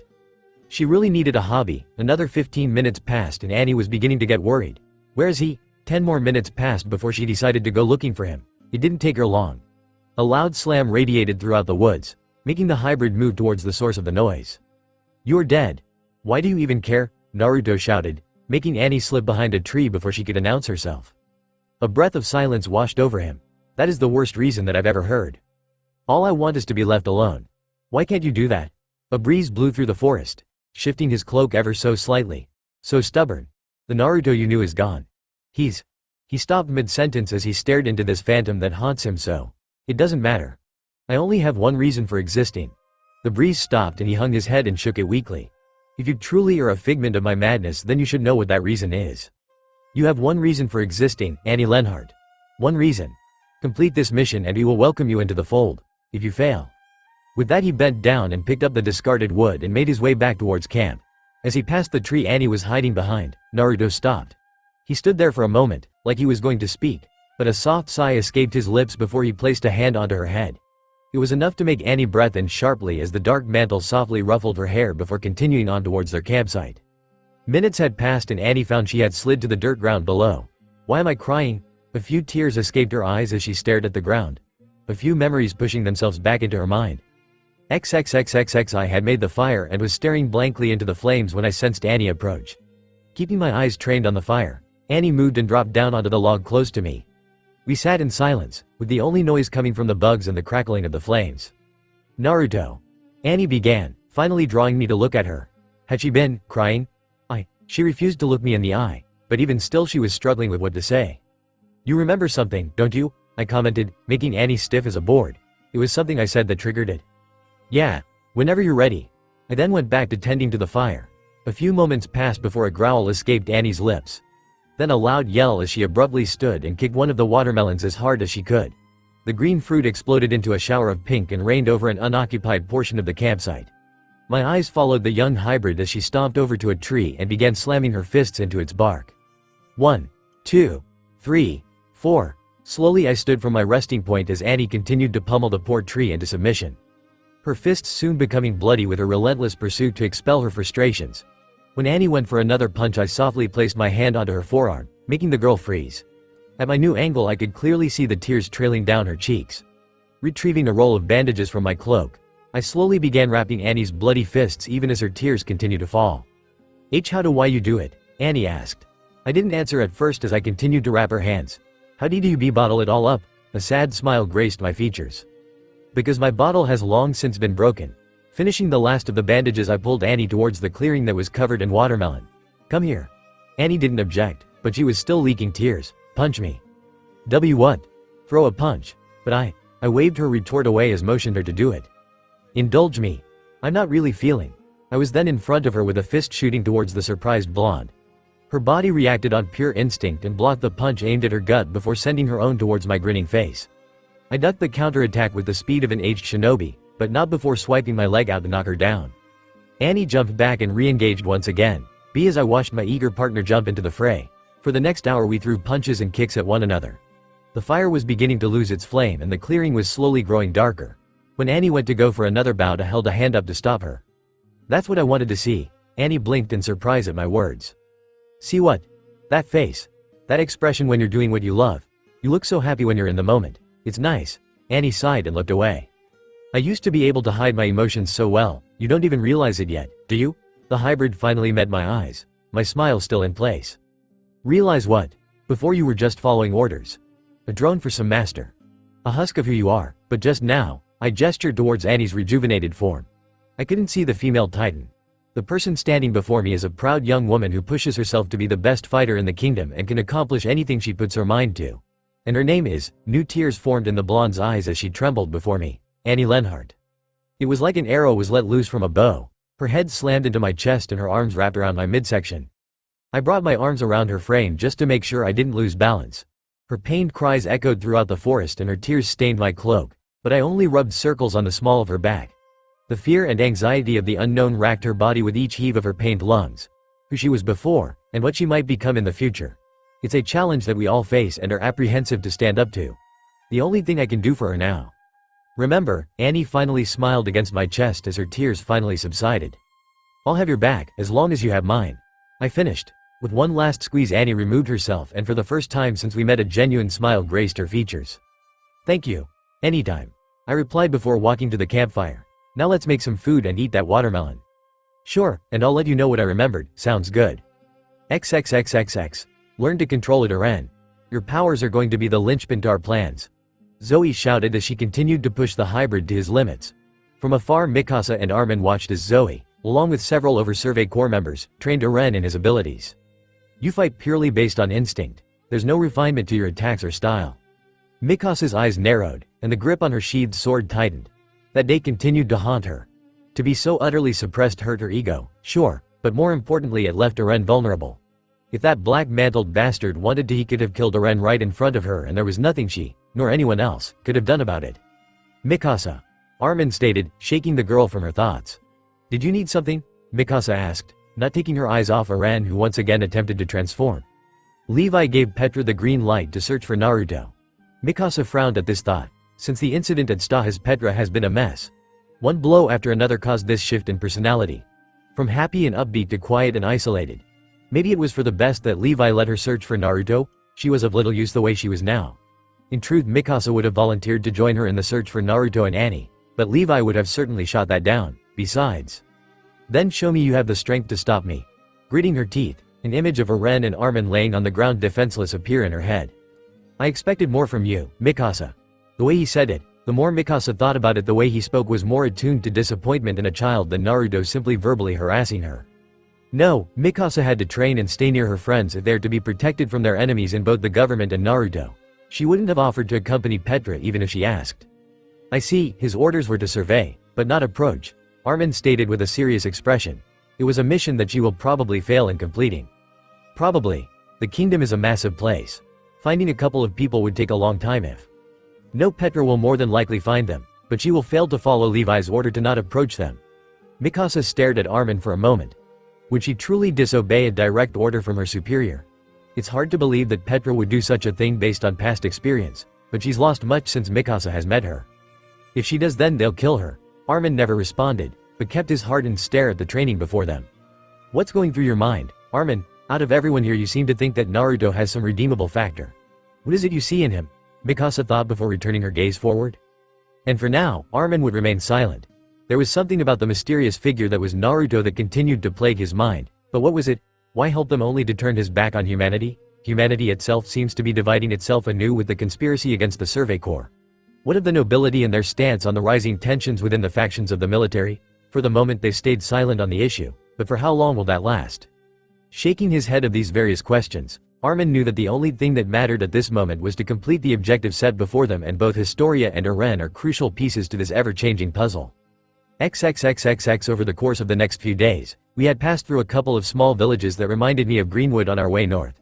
Annie mostly stayed silent, but then we appeared on the edge of forest overlooking a massive field of golden hay. A single path wound its way through the tall plant, but from our slightly elevated position we could see a larger town in the distance. How about we rest here for the night? I asked, making Annie nod, but she gave me a sideways glance. Sure, Annie said. Are you going to tell me why we're heading to Canehurst? I've already told you. I replied as I moved towards the forest and waving a hand over my shoulder. Information.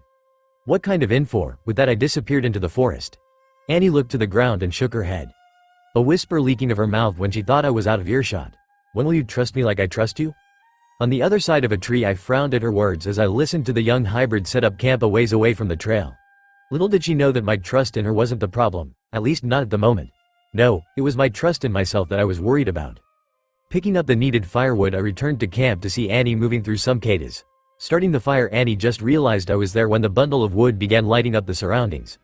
Her blue eyes landed on my sitting form for a moment before returning to her cicadas.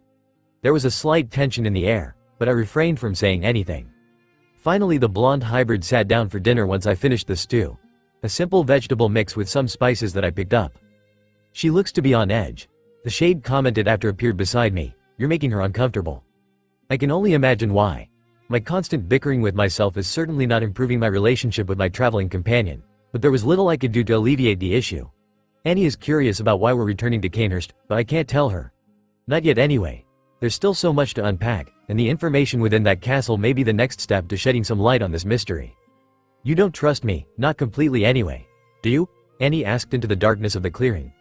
The lights of the village in the distance sprung up over the field of hay and reflected off the grand trees behind us. There's still so much just stop. Annie shook her body and looked to the half-eaten bowl of stew in her hands. Why can't you tell me why we're going to Canehurst? I went to speak, but she must have known what I was going to say. I know it's information, but what kind of information? What are we doing? What's our plan? Please. I stared at the disheveled girl for a while before sighing. The plan, my plan, from the very beginning, was to stop the Titans. It still is, and always will be, my mission. Annie flinched somewhat when I mentioned my plan but remained silent. Annie, do you know why I saved you from the Survey Corps? When Annie remained silent I bowled on. It was because I needed information on the Titans, that was it. What were you going to do if I declined your offer to go with you? Annie finally removed her gaze from the fire and stuck me with a gaze questioned everything. I was going to kill you. Annie's eyes widened, but then her more rational mind caught up just as I was speaking. Your memories were severely hampered, but if you were going to return to your former masters then I'd have followed you and killed everyone that I found there. Then why didn't you just do that? I sighed and looked over to the town in the distance. I'm not too sure. I guess I wanted to give you a chance to turn over a new leaf. I rubbed the back of my head sheepishly. Annie blinked a couple of times as she stared me down. Thanks, Naruto. Annie commented before taking another mouthful of stew. I could tell she was still somewhat irritated at my refusal to elaborate on why Canehurst specifically, but she was fine for now. See, the old you is still in there somewhere.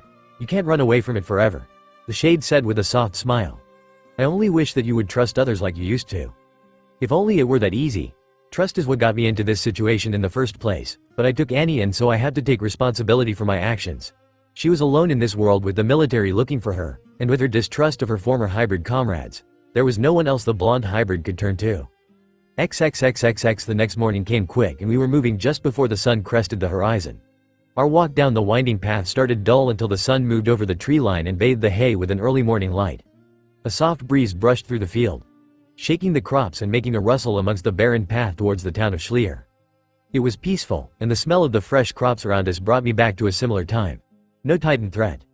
No world-ending disaster, or evil maniacs to stop. Just the joy of the open world to travel. A shiver ran up my spine as the gates to the town emerged before us. I glanced behind us, then to the fields to our left and right. Finally returning my gaze to the gate I saw 3 men standing at guard. 2 off to the side speaking to one another and the third leaning on the other side of the open gate. Annie, I said in a hushed tone. My fellow blonde glanced at me, but noticed I was pulling my hood over my head. Put your hood on. Nodding her head, Annie placed the hood over her head. Follow their orders to let us pass. If things get out of hand then follow my lead. The 3 men standing at the gate all held spears and wore maroon uniforms. As we moved closer I saw the emblem of a sheep emblazoned onto the left of their chest. Once they took notice of us the guard by himself approached us with the long spear propped onto his shoulder. Name and reason for coming to Schlier? The guard asked in an almost bored tone. Jace Ravenscroft. I replied before pointing towards Annie. And this is Hannah, my little sister. He gave Annie a sly grin. Oh, remove your hood Hannah so I can take a better look at ya. I could almost feel the hardened glare that Annie was sending him from underneath her cloak. Well, what are you waiting for? A soft sigh escaped her lips and she did as the soldier obeyed. Look at what we have here. What are you shouting for? One of the other guards asked from a little way away. Come here boys and check out this hot little thing. With that said, one of the 2 other soldiers walked towards us and grinned when he saw Annie, who was staring blankly at the guards. You don't see a pretty blonde like you every day. What are you 2 doing all the way out here? The second guard asked. Just passing through. We won't be staying very long, I commented. Oh, I wouldn't leave so soon. Schlier's got plenty of places for you to entertain yourself and I can show your sister around to all the best shopping places around town. The first guard said as he went to reach for Annie. The girl watched as his hand approached her and it took everything she had to not move out of the way. They needed to stay in cover. Just as his hand went to brush her cheek I grabbed onto his wrist. What the hell? Let's not get carried away, shall we? Annie looked somewhat surprised at my action, but remained silent. That's my sister you're trying to touch. The second guard tightened his grip on his spear as he watched from the side. Oh yeah? This is the only way to get into town. Besides I bet she would love some companionship that isn't her brother. If Annie could kill someone with a glare then this man would have been dead several times over. You 2 about done over there? The third guard shouted from further away. How about you remove that hood of yours, dear older brother? The man asked as I tightened my grip on his wrist. With a flick of my other wrist my black hood fell backwards. Brother you say? Same hair and eyes, if not slightly different. He narrowed his eyes at me then looked to Annie. I can see the resemblance, but there are certain things that don't. It was too late to notice the blade that erupted from Annie's cloak as it dug itself into the side of the guard's neck.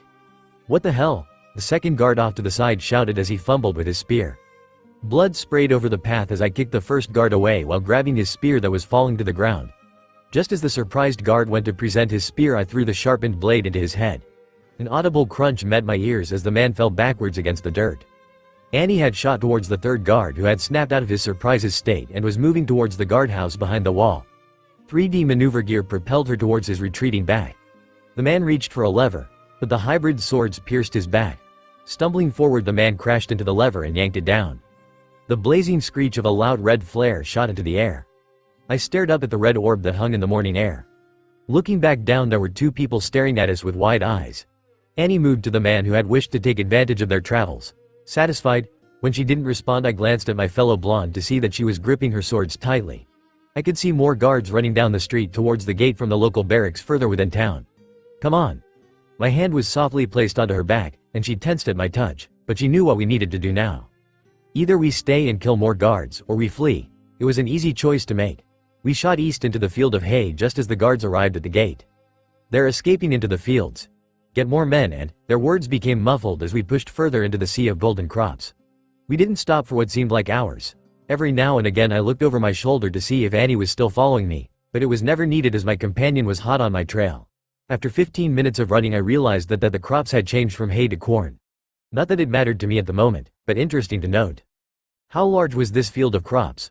I remember that Pixis once mentioned that nearly 40% of the kingdom's crops were grown within the Finks territory, making them one of the mammalies in the kingdom and the theoretical breadbasket for many people, both royalty or commoner. With this in mind, and from what I could see from yesterday atop the small hill leading into the Finks territory, this was a virtual sea of various types of crops that would expand on for acres. Another 20 minutes passed of non-stop running before I began slowing my pace. I think we can stop for a minute.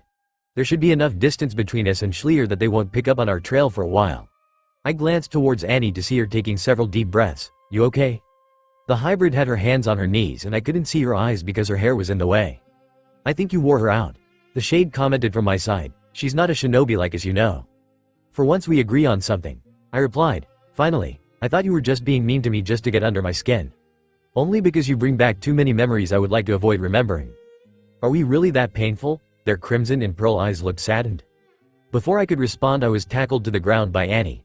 Well, I was tackled into the corn around us, which formed a sort of cushion for me to fall onto. Stop.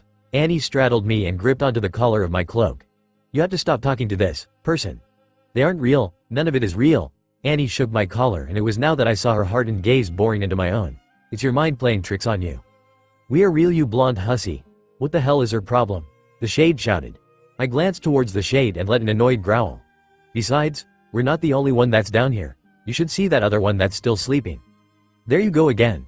Looking towards something that doesn't exist. Annie's grip on my collar tightened even as her stare softened. Why do you do it? Why do you let it hurt you like this? I let her because, no matter how many times I tell her off, no matter how vile I am to her, no matter how much I lie to myself, I don't want to forget. Annie's eyes widened as she stared down at me at my sad smile. Forget? Forget what? For the first time the shade stayed silent. Do you remember what I said when we sat at the edge of the misty lake? It took Annie a moment to remember what I had said. When she did, her eyes widened. So, all this, I nodded my head to answer her faded question. Her memory must bring so much pain. They both were killed right in front of me. My sad smile persisted even as tears began to leak out of the corners of Annie's eyes, and it was all my fault. There couldn't have been anything you could have done. Annie tried to reassure, even though she couldn't have known what happened. There was. I let them take advantage of my weaknesses. It was my mistake, and my family paid the price. Even thinking about those memories that emerged from the dungeon brought so much pain that all I wanted to do was seal it up and walk away. I thought I had set humanity on the right path, but human nature is not so easily quenched. A sigh escaped my lips. My eyes traveled to the blue skies past Annie's misty eyes. Do you hate humans? Annie asked carefully. No, the sad smile returned to my lips. I love them. Even after everything they've done to you, I'll still fight for them because it's not their fault. It's only human nature after all. It was now that everything finally clicked into place for Annie regarding the person beneath her. That solemn smile and dull blue eyes staring into her soul that reflected her own, but was so deeply scarred that it even pained herself just to glance at it. He sacrificed so much and has done so over and over again for the sake of others.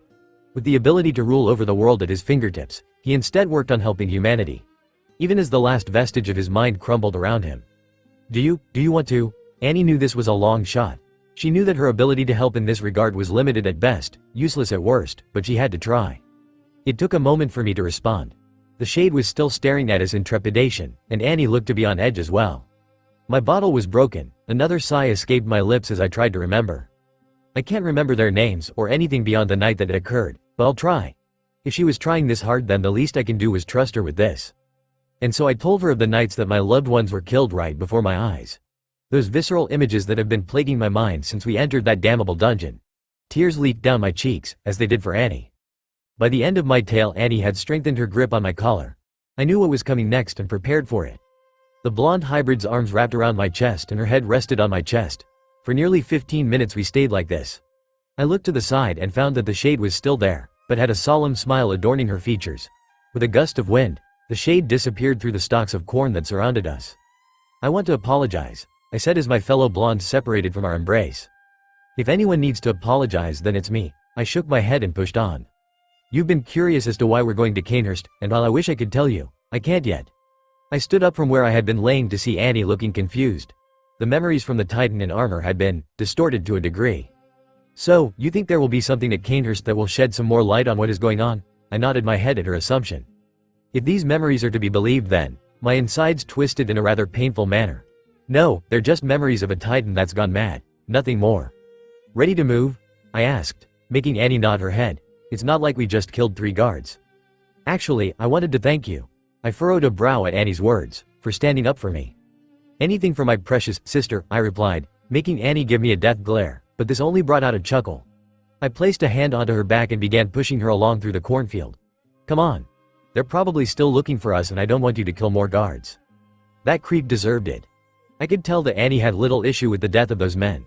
The thought of what they were planning on doing with her if they had their way haunted the blonde hybrid's mind until I brought my hand onto her head. "While I normally frown on killing, you are defending yourself. Just try and not kill them next time, okay? It would make it a lot less troublesome if you did." "We'll see." Annie gave me a sidewise grin as we began moving through the cornfield at a faster pace. "Stubborn shifter," I mumbled, but grinned all the same. "Crazy blonde." I gave her a look that displayed the hypocrisy of her comment, but then I knew exactly what she meant. "We are, aren't we? And I wouldn't have it any other way." "XXXXX. You know we don't get many folks like you hiring us," James started, but this only made Petra sigh in annoyance. They've been traveling for the better part of 3 days now, and this mercenary has continuously tried to strike up a conversation nearly every 30 minutes. It was getting tiring. To try and shift her tactic, Petra decided to answer this time. "I'm surprised you get any military personnel hiring you." Petra's reply made James grin in victory, much to the soldier's annoyance. Why did I even respond? There's always someone who wants to kill another. The military ain't no different. Maybe a civilian is too outspoken about a sergeant, or maybe someone needs to be removed quietly and they don't want it to be traced back to them. Your leaders aren't as squeaky clean as you think, soldier girl. Petra knew this to be true. From the Survey Corps' recent plans to the corruption within the military police, the military was far from the shining beacon of humanity to be whatever. "About time you spoke about something other than your target," was starting to get annoying. "And why do you care so much?" Petra replied, an obvious dip of disdain in her voice. "I don't, but you sound like you're taking this way too seriously." Petra stopped in the middle of the path surrounded by hay and trembled in obvious rage as James wore an aloof expression. "Too seriously? Naruto hampered our mission to capture that murderer and now actively assisted a mercenary organization that was fighting against the military." Petra jabbed a finger into the arm of James, who continued to watch on as if bored. "And now he's on the run with the very person who killed my squad." "And, what do you mean?" And James shook his head before turning away from the normally calm soldier. "All those things shouldn't make you flip or a lid." Petra growled at James, but he simply continued walking with Petra following close behind. "What I'm trying to say is that if Naruto was any other person, then would you be acting like this?" The soldier blinked a couple of times as the thought ran through her head. "Yeah, I thought so. You have a personal stake in this. Now, I don't particularly care what your reason for tracking him down is, but I do have to learn why my client is so invested into a target that it may hamper my mission. So, keep your head on straight and don't make this harder than it needs to be, got that?" "Crystal," Petra returned, but her thoughts returned to what James had said earlier. If Naruto had been somebody else, would she still feel so betrayed? Maybe Levi, or one of her former squadmates, but otherwise. "Can I truly trust you? Damn it," Petra's hands tightened into fists. "We're pulling up on Schleer. A nice lilt town that's overflowing with nearly every crop you can think of. Breadbasket of the kingdom, is what they call it." James commented, either not noticing or uncaring of Petra's internal plight regarding their current mark. It's also a cross junction that either leads south towards the Great Woods and the Misty Lake, back east where we came from, to the capital in the west, or north into the snowy peaks of the Broken Teeth Mountains. Petra decided not to answer, but only to continue to glare at her guide. We'll be heading west and break off before we reach the capital. It's the shortest way there, but we're going to have to avoid any military police. You might be okay with them, but I ain't. As the two approached the gates, the Gray noticed that there were 7 guards standing around the gate. I can only imagine why. Interesting, James commented as they approached the maroon-wearing men. When Petra gave him a curious glance, the mercenary continued. Normally there's only 2 to 4 guards at the gates. Petra looked to the men as well and noticed that, as they drew closer, that all of the guards were on edge. Halt! What is your business within the town of Schlier? One of the guards shouted as he walked forwards, but the other 6 were keeping a close eye on the 2 travelers. Traveling on official military business. All classified, and has nothing to do with this town, so you can be at ease. Petra commanded with authority, clearly not in the mood to deal with whatever was going on. Military, you say? He looked over Petra and recognized the uniform and 3D maneuver gear strapped to her hips. With a nod of his head, the man looked to James and noticed his gear as well. And you? Just some hired help. James replied with a shrug. Noticing the gray coat and hat, the man simply nodded as well. I see. Do you have your papers on you? His question was pointed towards Petra, who handed him the documents. After a quick scan, the man returned the papers to Petra before standing to the side. Enjoy your stay. Before we go, can you tell me what in the world happened here? Ain't ever seen this place under such a lockdown before. James asked as Petra moved by the guards. Can I call this a partial payment to one of our outstanding jobs? James waved his hand in front of him. Sure. Sounds good to me, as long as the information is good. How can I guarantee that it will be taken off? I'm the one who completed it, you rockhead. Now what's going on? The guard looked slightly annoyed by the statement, but ignored it for now. 3 of our guards were killed yesterday morning. Not sure by who, but the alarm flare went off, and by the time we got there we only saw the tail end of a person escaping into the cornfield. James tapped his chin and thought before pressing on. Which gate was this at? The southern gate. We never caught them, so they're still on the loose. Couple of bandits, or maybe some criminals that got recognized? Don't know, but our boys were taken down quick. Thanks for the information. I'll knock off 35%. The guard shook his hand at that. More than enough. Good luck out there. James nodded and walked into town to see Petra waiting for him. About time. Know the guy? Petra fell into step with the hunter as he walked by. You could say that. James took a look around and noticed that there was a tension in the air. It's not a mystery as to why. 3 guards were just killed at the gate, and since Schlier is so close to the border of the Finks and Gradle territory, there's a worry that it may have been caused by them. Harvest season was right around the corner, so they could have done something, but this was unlikely. Before we leave, let me check in on something. Petra sent a confused glance towards James, but he waved her off. Relax. We're in no rush here. Is it about those dead guards? Overheard that, did we? Yes, I'm curious about them. Why?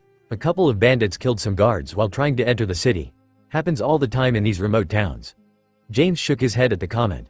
Petra truly didn't know how important this town was to the kingdom. Even after I explained how important Schlier was, James muttered. Did you say something? No, just take a break to restock on supplies, or requisition some supplies from the local barracks. I'll meet you at the center of town, near the barracks. What will you be doing? James had begun walking towards the southern gate. Keeping my ear open. See you in 60. With that, James moved at a steady pace towards his objective. Petra huffed and turned down a separate street, leaving the Gray to his own machinations. As he approached the southern gate, there was at least 15 men, 2 in the guardhouse, 6 exiting the rows of hay on the eastern edge of the road, 5 standing in the entrance of the gate, and finally 2 looking at separate faint crimson spots on the road. Don't know any of these boys. Best avoid confronting them for the time being. Looking to the side, the gunslinger noticed a woman slapping off dirt from a rug. How are we doing today, ma'am? The brunette looked over to see a smiling James approaching. I'm doing well. It was clear that the woman didn't trust him, but we bowled on anyway. That's excellent. If I may, why's the entire town on pins and needles? You can cut the tension with a knife, James asked. You haven't heard? Some of the guards were cut down right over there. The woman pointed towards the gate. While many of the guards are nice, I held no love for those men. Always harassed the women and girls that traveled through here. Disgusting sort, those were. Did you see who attacked them? The woman shook her head in the negative. I was inside when it occurred. When I heard the alarm flare go off, I came out and saw men running down the street. I see. Well, thank you for the information, ma'am. You have a good day. With a slight bow, James began walking where he came from when a little street urchin came into view. She was carving a piece of wood from a rather large stick and had several cuts on her small hands. A mop of long black hair adorned her dirty frame. Several small items surrounded her as if she was trying to sell them, but many had sharp edges. One if they weren't careful. Hey little fella. The girl stopped what she was doing and looked up at the imposing figure that stood before her. Hello. She returned in a weak voice. It was like she was prepared for James to beat her or steal her merchandise. This where you normally set up? I can leave, please don't. Relax kid. I ain't the authorities or a thug, just passing through. Oh, this seemed to relax the street urchin somewhat, but she was still on guard. Would you like to purchase something? Indeed I would. Information, if you have it. Information? The girl looked confused at the inquiry, but didn't shut down the request. Were you here yesterday by chance? When she nodded her head, James continued. Then did you happen to see the incident regarding the guards? Why yeah, it was scary. James mentally grinned. Bingo. Can you tell me what happened? Two people in C cloaks came up to the gate. A C couple of the mean guards walked up to them. I don't know what they said, but the two cloaked people just attacked them before running into the fields. James absorbed her words like a sponge. Did you see what those two cloaked people looked like? Kinda, I think they were brother and sister because they both had blonde hair and blue eyes I think. The girl said as she scratched her head and thought. Thank you for your assistance little angel. The girl blushed at the name. Here's compensation for your help. James removed a stack of coins and placed it onto the cloth in front of her. Wow. Thanks mister. The girl exclaimed with a bright smile. I see you make a living on carving wood.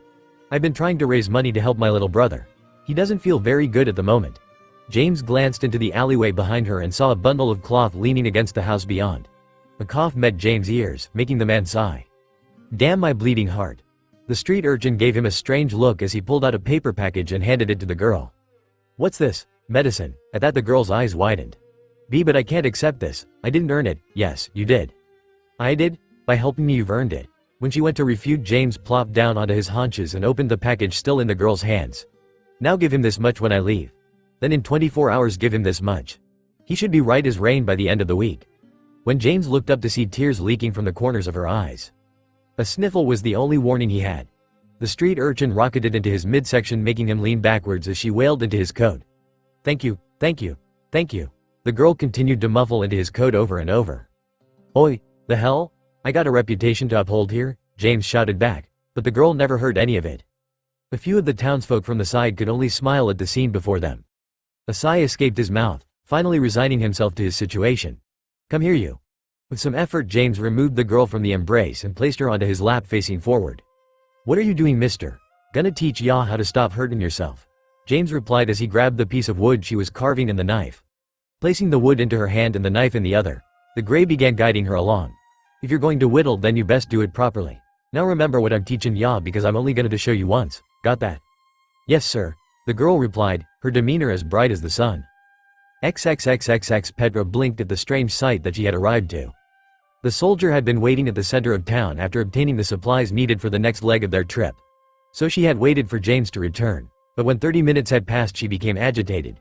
When the orange-haired soldier went to search for him, the last thing she expected to find was the mercenary sitting on the side of the road with a little girl in his lap as he guided her hands through the motions of how to whittle. Is this real? Petra said to herself. James finally looked up from his impromptu lesson and chuckled. If it isn't soldier girl, get everything you need? James said with a goofy grin. Yeah, what is going on here? Before James could respond the girl in his lap decided to answer for him. Mister wanted to teach me how to wheedle so I don't hurt myself anymore, the black-haired girl beamed. It's whittle, and I had to ask a few questions to this little rascal. James shuffled her hair, much to her annoyance. Petra could only smile at the scene. While James was a cold-blooded killed, it didn't take away from the innocence of the situation. Anyway, you ready? Whenever you are. James lifted the girl from his lap and moved so that they were both standing. Are you leaving, mister? Patting her head and fixing her hair, James sent her a small grin. I am, but remember what I told you. How much when I leave? The girl quickly grabbed the package and showed the amount. This much, and how much tomorrow? When the girl showed James the amount, he nodded in satisfaction. Good girl. Now you be well, you hear? I want to see your work across the kingdom, James said with a smile. I will. I'll be the best whittler in the kingdom. Just you wait, the girl exclaimed back. That's what I want to hear. Take care you little scamp. James turned to Petra and the two made to leave. Thanks mister. For everything, the girl exclaimed with tears in her eyes. James waved over his shoulder as the two maneuvered further down the road. The two walked in silence for a while until Petra broke the calm. Why? James hummed in question at her own. Why help that little girl? Because she needed it, I guess. James shrugged his shoulders.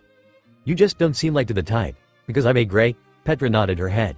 Sorry to break your reality of us, but we're not all bloodthirsty monsters. You military folk only see us like that because people hire us to mess with y'all. Well, your track record says otherwise, Petra shot back. Whatever you want to believe, soldier girl. I have a name you ass. But this only brought a chuckle from the gunslinger. Deciding to change the subject, Petra noticed that they had passed the road leading to the eastern gate. Why are we heading towards the northern gate? Because we're heading north. I thought we were going. Plans change. Don't they teach you that in the military? Petra shot a glare towards the man, who waved it off with practiced ease. Calm down, lady. Were you like this when you traveled with Angel Boy? He wasn't like you are. The venom in her voice only served to entertain the assassin. He seemed like the fun sort whenever I talked to him. Quiet and contemplative, but he could crack a few jokes. Had a good taste in liquor too. You still haven't told me why we're changing directions. Damn, you remembered that? Was hoping you'd drop it. After a moment of silence, Petra pushed again. Well, sorry, was hoping you'd go back to brooding. No such luck, I suppose. Before the soldier could shout, James bulled on. Got a tip that may help us. This seemed to calm Petra down a minuscule amount. And this tip is leading us north? Yes, ma'am. What is this tip? That the Angel Boy and Flower Girl are alive, and not stuck in that crazy cave. Once the two passed the guards standing near the gate, James continued. Can't believe they actually made it out. But you said that the entrance to the cave they entered was caved in. Petra replied in a weird mixture of shock and annoyance. I did. Your pals in the garrison made sure to cave it in when we abandoned the place. Then how did they make it out? How the hell am I supposed to know? There could have been another entrance somewhere else. It's not like we mapped that place out. Our expedition was nearly wiped out.